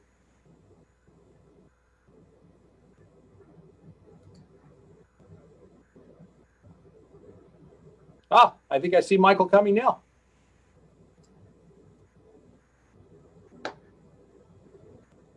There he is. All right, questions from the council for either Martini or Miss Michael. I didn't catch his last name. Last name is Brazier. Frazier, thank you, sir. Questions? Just a real quick statement, if I can. Donald? Yeah, it's so awesome that we are partnering up with this, and even more awesome that we found a Sparks catering company to make sure we get some support too. And which is awesome. And glad we got a hold of Michael too. I know he's done a lot of good work with it. I was there. A couple of us were down at the opening day over in Reno, or West Sparks, or whatever you call it that. But it's just a great program that I'm excited to have here. It's a good job. Okay, Mr. Dare. One of the questions I had, I think this is great, and what happens with, I mean, we have people who are working on this. What happens come January? Are you guys have other funds to continue to support some of these people that are finding themselves in the situation, or any of that? What are your thoughts on that? Yeah, thank you for the question, Councilman Dare. So right now, our plan is to run the program through the end of December. We keep evaluating that. We actually have a call this afternoon to evaluate what that looks like. The program is designed to be a program of last resort for those clients, right? So most of the clients are being referred by over 20 nonprofit agencies that are case managing them. So they're looking for other food resources for them so that they're not dependent on this program. But that is more to continue of what this program looks like. It was born, obviously, in the need of COVID-19 at the hands of our great Lieutenant Governor, Kate Marshall, kind of spearheaded it here. And so we're looking at what that looks like post-December. Thank you. Any other questions? Mr. Anderson? Yeah, actually, I didn't have a question. Just want to make a comment and just say how awesome this is that we're able to help, serving 15,000 meals to local individuals here. And as Councilman Abbott said, the fact that we're able to assist a Sparks business at the same time, that too is exciting. Hopefully things will continue to improve and we won't have to be talking about these kind of things to this extent come December, January, but thank you for what you guys are doing. Mr. Dare. Murray, make a motion if you'd like me to, sir. If there's no further questions, please go ahead. I move to ratify agreement AC 5687 for a grant award from the City of Sparks to the Moon Ridge Foundation for the Delivering with Dignity Reno Sparks program in the amount of $100,000. Looking for a second? I'll second it, Abbott. Second by Mr. Abbott. Any further discussion? All those in favor signify by saying aye. Aye. Aye. Opposed? Motion carries unanimously. All right, moving on to 9.12, consideration possible ratification of an agreement AC 5688 for the service between Imperium Consulting LLC and the City of Sparks Division of Renter Mediation Services to renters and or landlords in the City of Sparks in the amount up to but not to exceed $85,000. Mr. Martini. Thank you, Mr. Mayor, members of the council. Yeah, I'm still here. Before you again is another ratification. This one is with Imperium. This is for landlord-renter mediation, as the mayor said in the title. Certainly, with evictions suspended at least for a little while longer, it's very timely to bring this kind of service forward through Imperium. As you guys know, evictions need to be done through the courts, and a mediation program that can get the landlords together with their tenants and try and find common ground and a way to get things done is certainly much more efficient and likely a lot cheaper than it would be through our court system. This is a contract for $85,000. The cost per mediation is estimated at $827 per mediation. The first about 50% of this $85,000 has been forwarded to Imperium to get the work started. Again, one of those reasons is again another time of the essence type of decision here. The city manager did sign this contract, and it will be using CARES Act, and so I think you guys know how this goes. Now I'm going to read these items into the record. Again, I think you probably have them all memorized, but we'll just do it one more time for fun. The use of CARES Act to support this, CARES Act funds to support this contract with Imperium are justified in that it is a necessary expenditure due to the public health emergency. The costs were certainly not accounted for in our fiscal 20 or fiscal 21 budgets. The costs will be incurred between the period of March 1st of this year and December 30th of this year. And the use of these CARES Act funds are not being used to offset any revenues or revenue shortfalls experienced by the city. Staff is recommending approval. And if you have any questions, I'm available to answer them. Questions from the council? Seeing none, I would entertain a motion. I have one, Mayor. Yes, Ms. Bybee. Not so much of a question as a comment. I just think that this is one more tool that we have as we're looking at helping our residents and our businesses in light of the coronavirus and its impacts on people's lives, on keeping them housed, because obviously we don't want people out on the streets, and also helping these landlords who own properties. How this mediation will be one more tool. We have rental assistance, but this tool, and I met with T. Tran, whose company is Imperium Consulting, and was very impressed with her knowledge.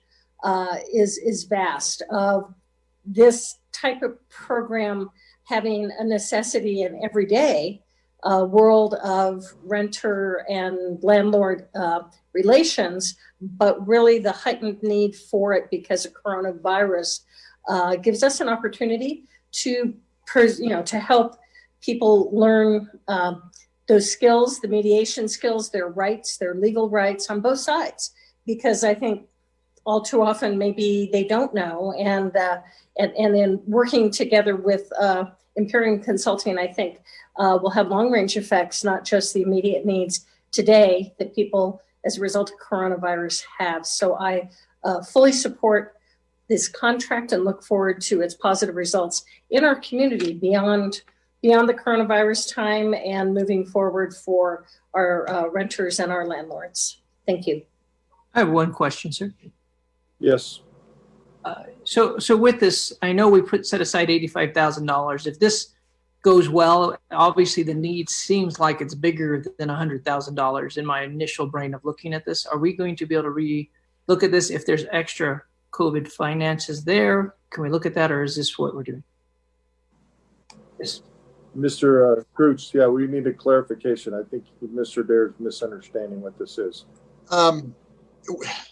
We can, the opportunity to use the CARES Act dollars is pretty broad. But in terms of, the possibility to spend more on this program, I want to take us back to when we first were looking for potentially qualifiable costs for CARES Act money. We stopped looking when we hit twice what we were being awarded. So the needs far, the needs far outweigh the opportunities to put it to use.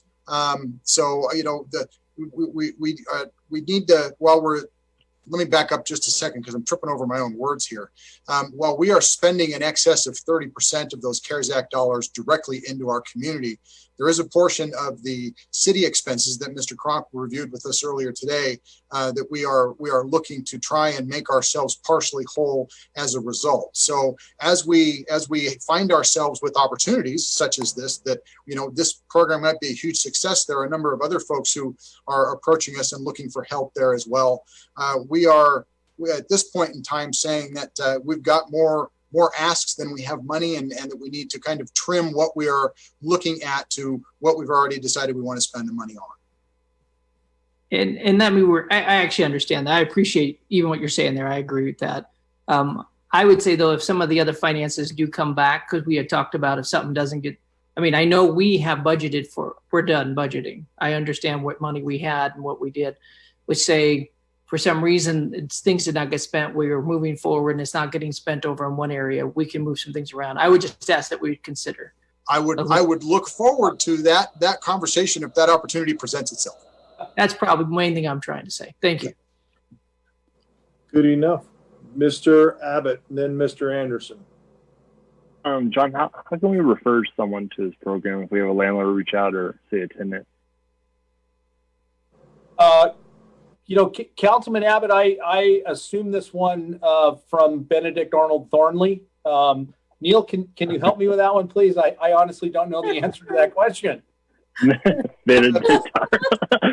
Wow. Well, there's a number of ways we can do this. First is social media, getting the word out on social media that, hey, we've got this program in place. The second thing is communicating with each of the courts that would potentially be dealing with this type of issue to let them know that there are dollars and there's a process over here by which we can try and help people out. And frankly, from the court's perspective, keep things off their calendar. So those, I think, are the two main ways: social media for direct contact and letting the courts know so that if they see things starting to try and hit their front door, they can, hopefully say, hey, we're aware of this program. Contact this number. So there's a number that we could provide to, say, a tenant or a landlord, or? Yes. Yes. And we'll make sure that you all have that here shortly. Thank you. Okay, Mr. Anderson. Mine was the exact same question, so thank you. Thank you for asking, Mr. Abbott. Reading your mind, one of my goals and one of my skills. Okay. No further questions. I'm looking for a motion. I got it, Ed. Mr. Abbott. Goodness. I moved to ratify the agreement AC-5688 for services between Imperium Consulting LLC and the City of Sparks for the provision of rental mediation service to renters and our landlords in the City of Sparks in an amount up to but not to exceed $85,000. Okay, looking for a second. Ms. Vanderwell. I got to get her a vote on them. I will second. I'm not speaking because I'm right by the control room and it echoes. But I will second. Thank you. All right. Seeing no further discussion, all those in favor signify by saying aye. Aye. Aye. Opposed? Motion carries unanimously. Thank you. 9.13, consideration of and possible action on a request to amend the tentative map for Pioneer Meadows Village 6, TM080001, to add 10 lots, increasing the number of lots from 183 to 193 on a site approximately 44.69 acres in size, located in the PD Plan Development Pioneer Meadows zoning district, and located at 7,000 Rolling Meadows Drive, Sparks, Nevada.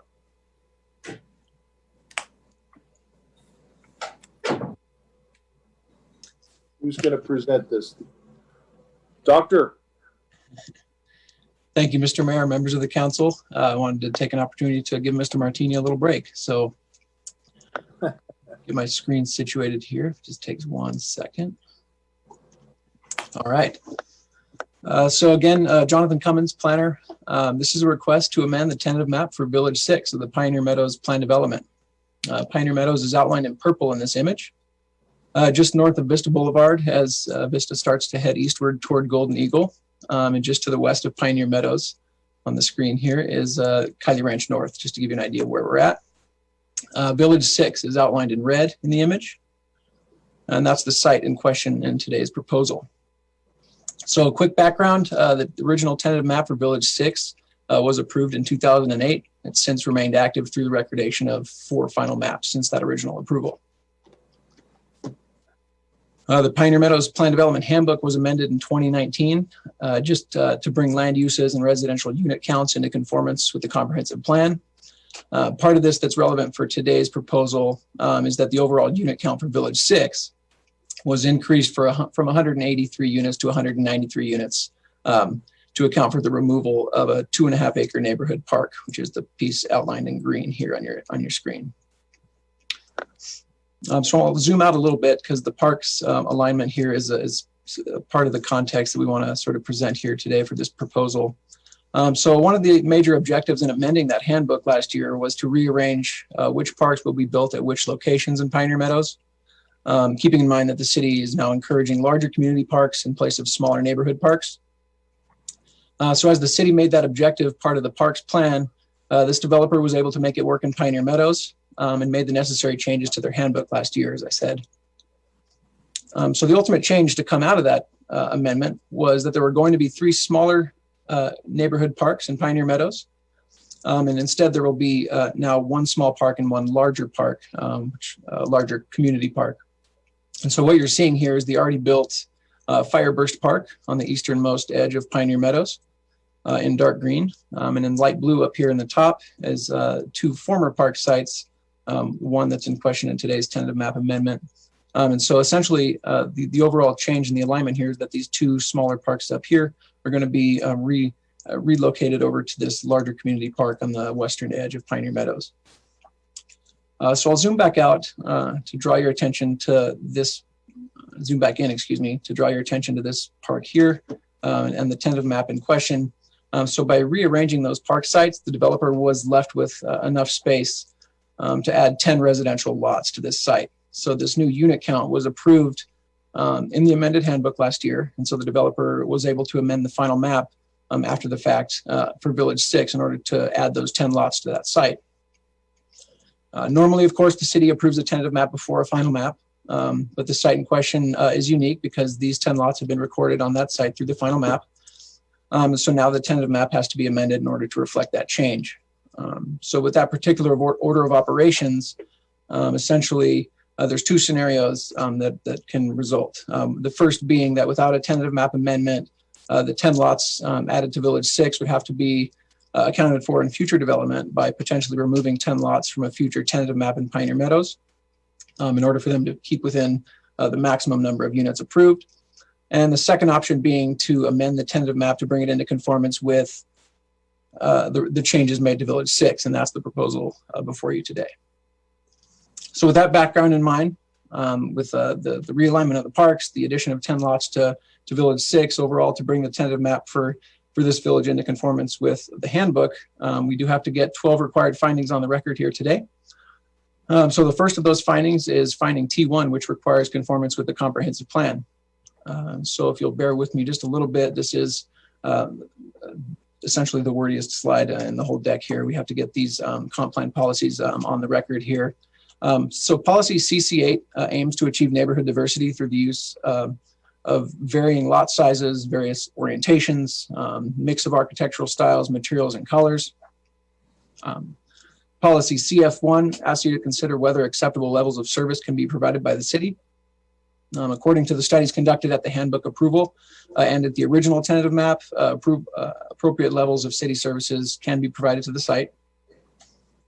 Policy H1 asks you to consider whether the appropriate zoning, infrastructure plans, and facilities are in place, which they currently are. Policy C4 asks you to consider whether appropriate pedestrian systems are in place for residents. Based on existing tentative and final maps for Pioneer Meadows, those networks have been planned for appropriately. So finding T2 asks you to consider whether the development will conform with the city's street master plan. This was established at the handbook approval as well as tentative mapping stages for the Pioneer Meadows. Finding T3 asks you to consider responses from agencies that regulate environmental impacts. Those agencies provided no comments on the current request. However, the developer, as with any tentative map, is required to meet local, county, and state requirements in regards to environmental impacts. Finding T4 asks you to consider the availability of water at the site. The addition of 10 residential units will generate the demand for approximately 5 additional acre-feet of water per year. This water is provided by the Truckee Meadows Water Authority. Water rights are in place. Finding T5 asks that the same consideration be given to the availability of utilities to include sewer and storm drain capacities. The developers estimated that the addition of 10 residential units will generate the demand on the city's utility service at the rate of approximately 6,500 gallons per day. And the city has accounted for this demand in the handbook approval stage and in the original tentative map. Finding T6 asks you to consider the availability of schools, police, transportation, and parks. So the Washoe County School District provided us with comments that the additional 10 residential units would bring in 3 new elementary school students to Bow Hatch Elementary, as well as 1 new student to Sky Ranch Middle School and 1 new student at Spanish Springs High School. Sparks Police Department will provide service to the site. They expressed no concern with the current proposal.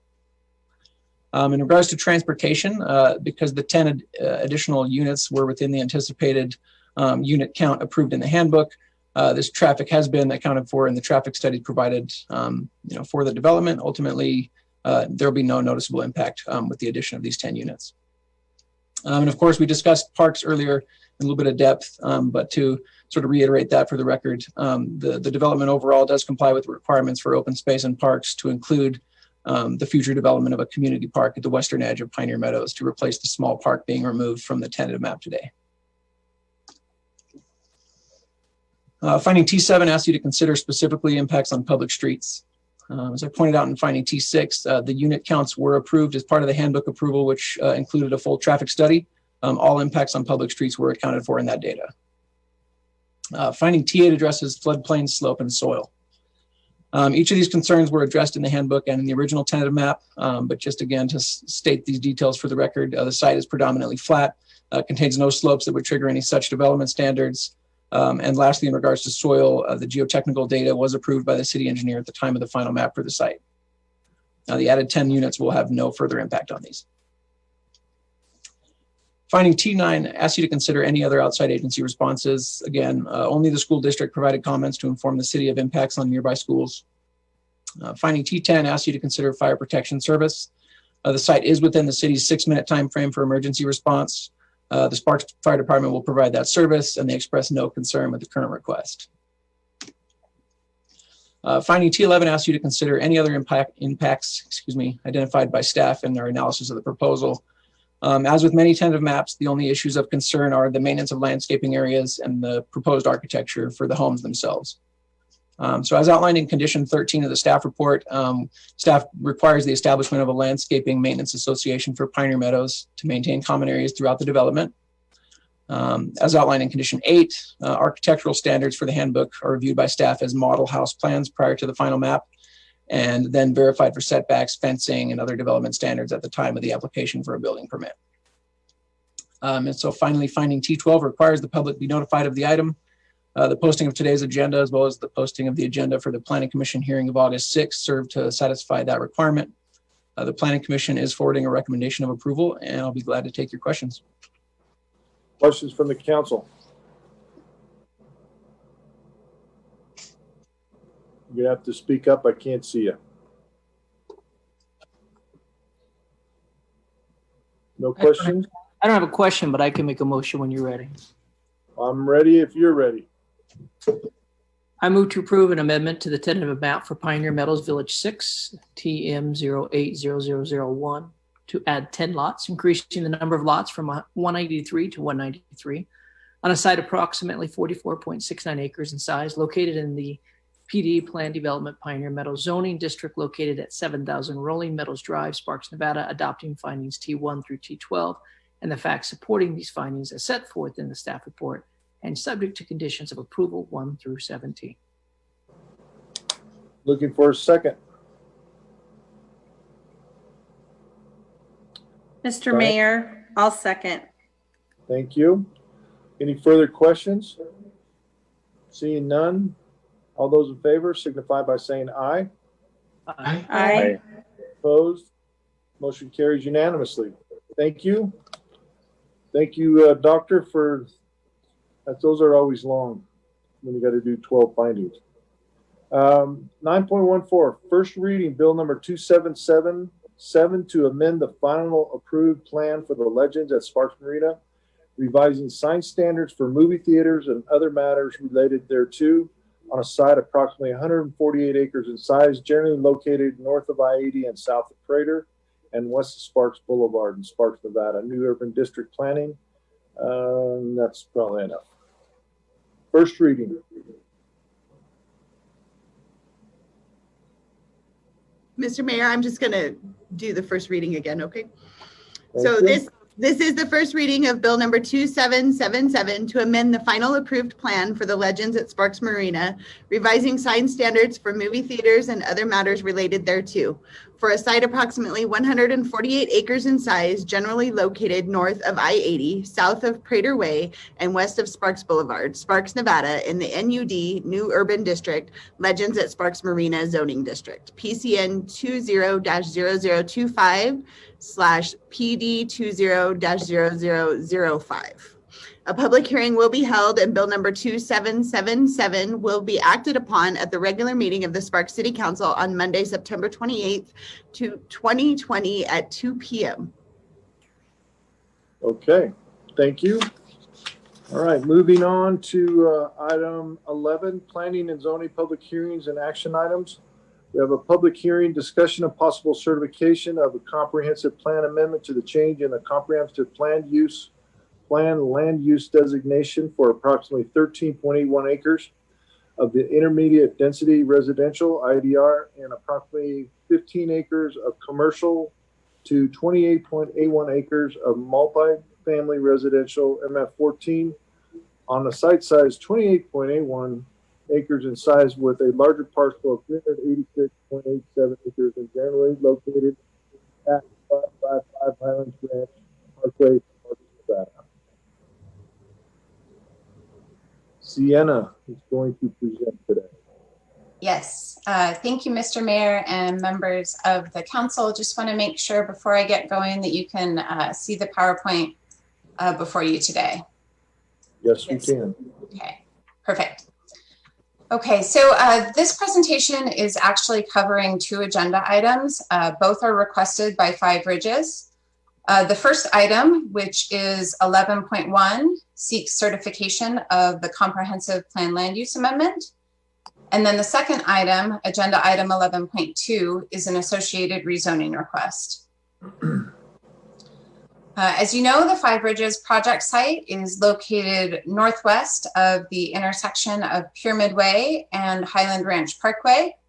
At this point in time, it consists of 1 parcel, almost 387 acres in size. And you can see that parcel outlined here on this slide in red. The Comprehensive Plan Land Use Amendment and rezoning requests apply to only 28.81 acres located within this larger parcel. So really a relatively small proportion of the overall Five Ridges project site. A little bit of background here, even though you're likely all very familiar with it. The development of the site shown on the previous slide for mostly residential purposes was initially approved about 2 years ago in July of 2018. And that occurred with the approval of various entitlement requests. The development agreement approved at that time permitted a minimum of 1,200 and a maximum of 1,800 dwelling units within the project area, as well as commercial or multifamily development along Highland Ranch Parkway. The first amendment to the development agreement was approved in February of this year. Modifications resulted from further analysis of the site and the land and infrastructure plans by the master developer, but importantly did not change the permitted number of residential units. At this time, the master developer is seeking to develop townhome units and has submitted today's request to enable that housing product. No amendment of the development agreement is needed for entitlements to develop duplex or townhome uses, provided that the total number of dwelling units complies with the permitted units in the development agreement, and these requests do comply. All right, so for the comprehensive plan land use amendment, both existing and proposed designations are shown on this slide. You have the Greater Five Ridges project site again here outlined in red. As you can see on the left-hand portion of the slide, most of the Five Ridges project area has an intermediate density residential land use, and that is this beige area. Just these 15 acres north of Highland Ranch Parkway, shown here in orange, are designated commercial. The amendment before you today proposes the multifamily residential 14 or MF14 land use designation, which is shown in the blue-green color on the right-hand portion of this slide, for 2 areas. Both the 15 acres located directly to the north of Highland Ranch Parkway that are currently designated commercial, and 13.81 acres generally within the center of the Five Ridges project site would be changed to that MF14 land use designation. And should the comprehensive plan land use amendment be certified, what we'd have is a total of 28.81 acres that would be designated MF14, with the remainder of the project site retaining that existing intermediate density residential or IDR land use designation. And ultimately, the entire Five Ridges site would have residential designations. The associated rezoning request applies to those same two areas shown on the previous slide. Focusing here just on the right-hand portion of the slide, the 15 acres adjacent to Highland Ranch Parkway that are currently zoned C2 and the 13.81 acres zoned SF6, generally within the center of the Five Ridges project site, would each be rezoned to the MF2 zoning district. And that zoning district supports a maximum of 14 dwelling units per acre and allows for a wider range of residential uses compared to the city's single-family zoning districts. This slide gives the council a general sense of the comprehensive plan land use amendment and rezoning requests in relation to the conceptual land plan for Five Ridges that you've seen when you've considered the development agreement in the past. The 15-acre portion of the site just to the north of Highland Ranch Parkway is generally located within Five Ridges Village 1. And then that 13.81 acre portion of the site within the center of Five Ridges is within Village 5. All right, so that's going to wrap up the visual maps and the overview of the request. These next few slides briefly go through the applicable review criteria and highlight how they're satisfied. The Planning Commission does recommend council certify the comprehensive plan amendment and adopt the rezoning ordinance. Just for the sake of brevity, the findings for both the comprehensive plan land use amendment and rezoning requests are grouped by topic. And so those topics include conformance and consistency, compatibility, and public notice. Conformance and consistency findings, which you can see starting on this slide, address conformance with the Truckee Meadows Regional Plan, as well as consistency with the City of Sparks Comprehensive Plan. This slide is looking just at finding CP1, which requires conformance with land use and intensity designations in the regional plan, just for the comprehensive plan land use change. For regional land use, the entire Five Ridges project site is located in Tier 2.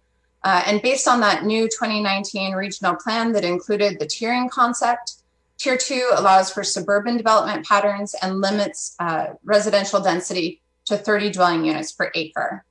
So with the proposed MF14 land use allowing for a maximum of 14 dwelling units per acre, the request is below and in compliance with that Tier 2 density maximum.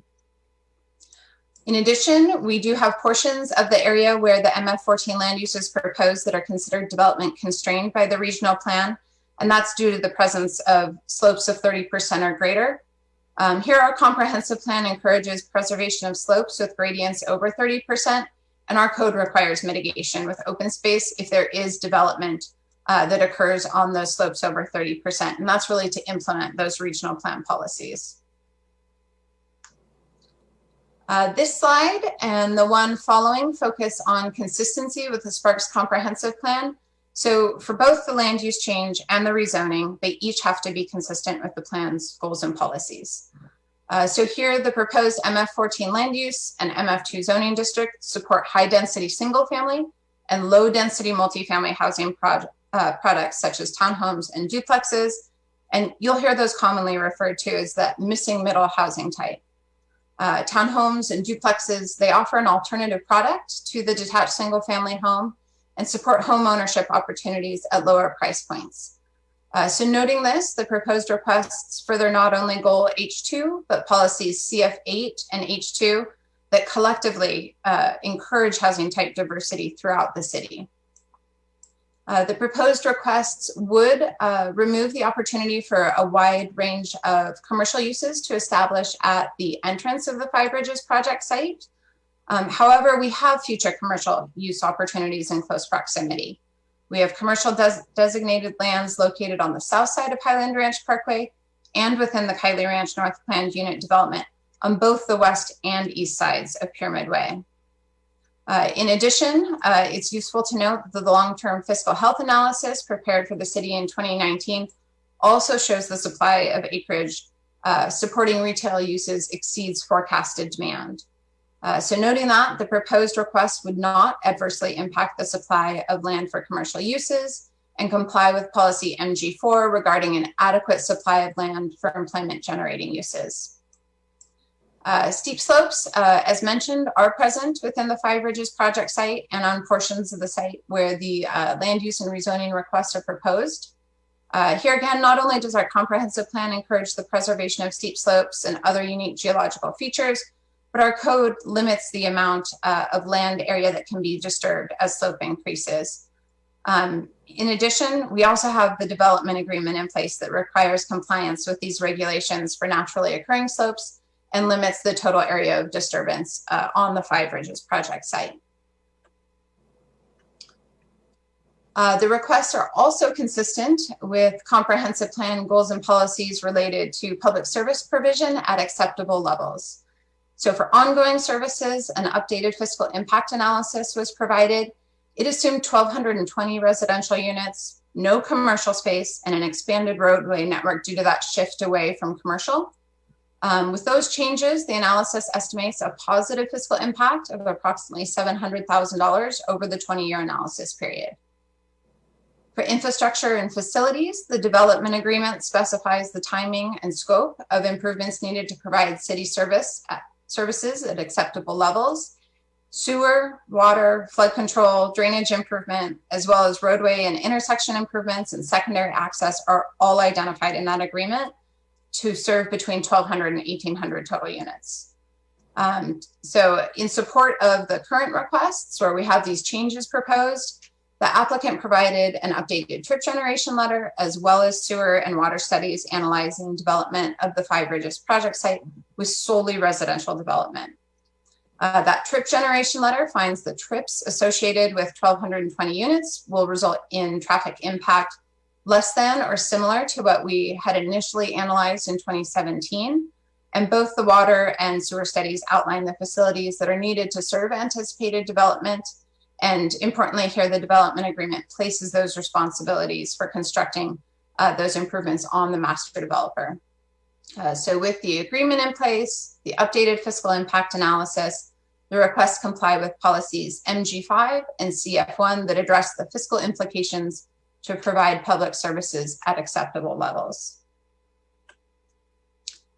Moving on here with this slide to compatibility, the findings each focus on compatibility with surrounding land uses, finding CP3 for the comprehensive plan land use change, and finding Z2 for the rezoning. For the requests associated with the 15 acres north of Highland Ranch, the proposed land use and zoning would serve as a transition between residential lands in the Five Ridges project site and commercial lands that we have both to the east of the site and then also on the south side of Highland Ranch Parkway. For the request located in the center of the Five Ridges project site, the proposed land use and zoning supports more varied housing types, such as townhomes, duplexes, but at a density range that's only moderately denser than surrounding residential lands that have that IDR designation and SF6 zoning. Here, single family, duplexes, and multifamily building uses permitted in the proposed MF2 zone can develop at a maximum density of 14 units per acre. And that density is compatible adjacent to single family uses in the SF6 zone, which is the city's highest density single family zone, allowing 7.3 units per acre. And lastly, here we have findings CP4 and Z3, each requiring public notice be given as required by state law and code. For both requests, the Planning Commission and City Council meetings function as public hearings. For public notice on the comprehensive plan amendment, that was published in the Reno Gazette Journal, and mailed notices for a neighborhood meeting were provided to all property owners at a minimum within 750 feet of the site. That neighborhood meeting was conducted by the applicant's representative on June 8th. And 9 people attended that meeting. Those that did attend expressed concern about development of the greater Five Ridges project area, including development of homes on the ridgelines in a manner that would be visible from properties to the north, overall traffic impacts, and impacts to groundwater due to municipal wells. For the rezoning, we have mailed notice that was provided again at a minimum to all property owners within 750 feet of subject properties, and the public notice was also published in the Reno Gazette Journal. So as I previously mentioned, the Planning Commission recommends Council certify the comprehensive plan amendment and adopt the rezoning ordinance. A separate action is, however, needed for both of those items. With that, I'll conclude this presentation and be available for questions if needed. I do also want to note I have recommended motions on some following slides, but that may not be necessary. Okay, questions from the council before we go to public hearing? All right, seeing none, we're called to open this up to the public hearing. Madam Clerk, do we have anybody in the public wishing to speak at this time? If there is anybody that wishes to provide public comment on item 11.1, please dial *9 to raise your hand or press the raise your hand button on your Zoom app. We'll give them just a moment, Mr. Mayor.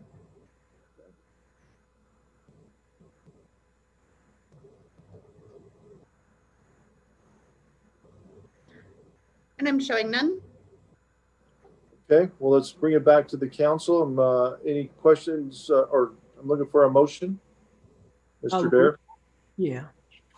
I move based on findings CP1 through CP4 as set forth in the staff report to certify a comprehensive plan amendment to change the comprehensive plan land use designation for approximately 13.81 acres of intermediate density residential and approximately 15 acres of commercial to 28.81 acres of multifamily residential MF14 on a site 28.81 acres in size with a larger parcel 386.87 acres in size, generally located at 555 Highland Ranch Parkway, Sparks, Nevada. Okay, looking for a second. Second by Ms. Bybee. Any further discussion? I just had one quick comment. I do want to say how much I appreciate the added missing middle housing product that we need desperately across the city. So really looking at more home ownership opportunities through townhouses and duplexes and just that missing middle. And I know this is not a lot of units, but it's a start. So I would greatly encourage hopefully more of that to come, but I appreciate the developer adding that because it's so needed. And I support the motion also. Thank you.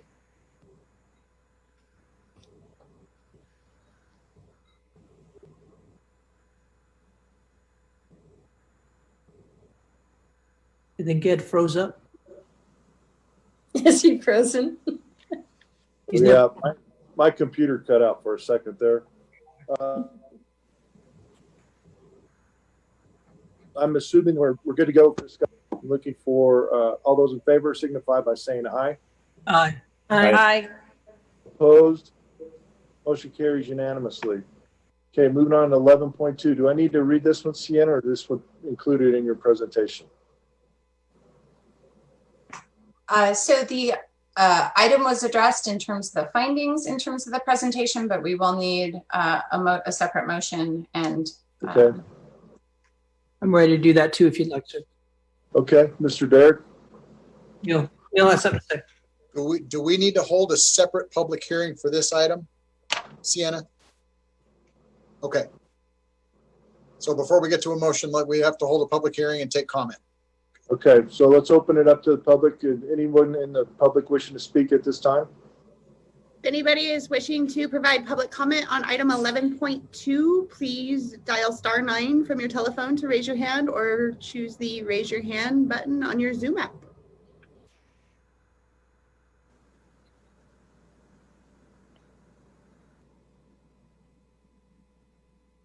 Okay, we're seeing nobody.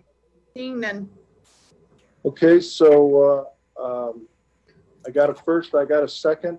We're going to bring this back to the council. Any further questions? Although we didn't go first on this one, sir. I think we have to do it separate. All right, Mr. Derrick, go ahead and make the motion.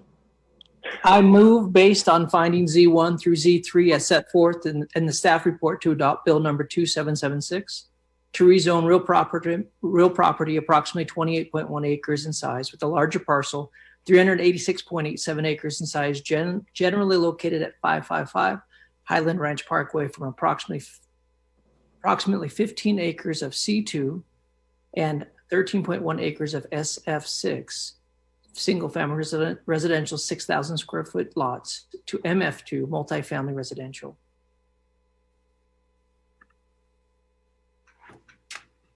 So my Mr. computer. Mayor, I'll second. Okay. Got a first by Mr. Dare, second by Ms. Vanderwell. All those in favor signify by saying aye. Aye. Aye. Opposed? Motion carries unanimously. I apologize. My computer keeps cutting in and out here. All right, let's move on to item 12.1, comments from the public. Madam Clerk, do we have any comments from the public?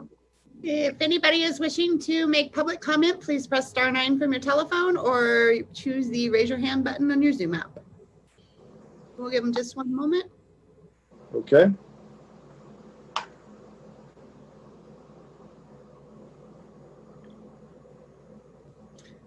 And I'm showing none, Mr. Mayor. Okay, thank you. Yeah, it's weird to look at my computer and everybody's face is frozen in place. All right. Ooh, we now look good. 12.2, you always look good, Mr. Abbott. Comments of the mayor, city council, and city manager. Any comments from the city council? You just have to speak up because you're frozen in place on my computer. Okay. Mr. Mayor, I just wanted to make a couple quick comments. We talked earlier about the renter mediation, and our communication director, Julie Dool, has recorded a couple videos people can find on the City of Sparks website with that information, both in English and in Spanish. And the website that I just checked, and it's up and running with applications already for tenants and for renters, is nncepp.com. So for anybody that doesn't want to go search, just go online, you can find that. And then, Mr. Mayor, I would like to thank you for your appointment that you made for me as Mayor Pro Tem. I'd like to thank my fellow council members for your support, and I look forward to serving in that capacity to do whatever I can as we move forward, and always in remembering Mayor Smith, because I'm sure he's up there watching us, so we better not mess it up. Thank you. Thank you. Anyone else? Real quick, Donald, I just got to give a shout out to Thornley. You know, we didn't know that his last meeting was going to be his official last meeting. And now he's gone, and we can never roast him publicly again. Well, we can. We just can't have him in here. But just shout out for all the good work that he did for us, for Doug Thornley. And he's going to do awesome things over there in West Sparks. You can always call in there and make public comment and harass him that way. Mr. Dare. I just do want to say congratulations to Diane Vanderwell. It's exciting to, city is interesting. We all move forward and life is real and all that stuff. And I know there are some that it's kind of hard to watch how city just kind of moves forward, but that's part of what we get to do. And I know we have a great team, and I'm excited to see you on there. Congratulations, Charlene. I know that you'll do a great job in that. And Ed, we're here for you, brother. So let's get this rolling, but congratulations. And honored to be on this team. Well, we are all in this together for sure. Anyone else have any comments from the council? Okay, just as from me, Bob Kroll died. The mayor of Carson City died on Saturday morning, actually while we were at the memorial for Ron Smith. And I had a chance to get to know Bob a little bit through some business dealings I had with the Carson just being around it, and what a kind gentleman he was. And it's what an unprecedented thing to have two mayors in Northern Nevada pass away in office within a month of each other. So we hope that that's enough for now. Let's move forward and let's keep everybody healthy and in office and doing the work of the people. So any other comments? Okay. Well, without objection, to use Ron's phrase, we are adjourned. Thank you, everyone.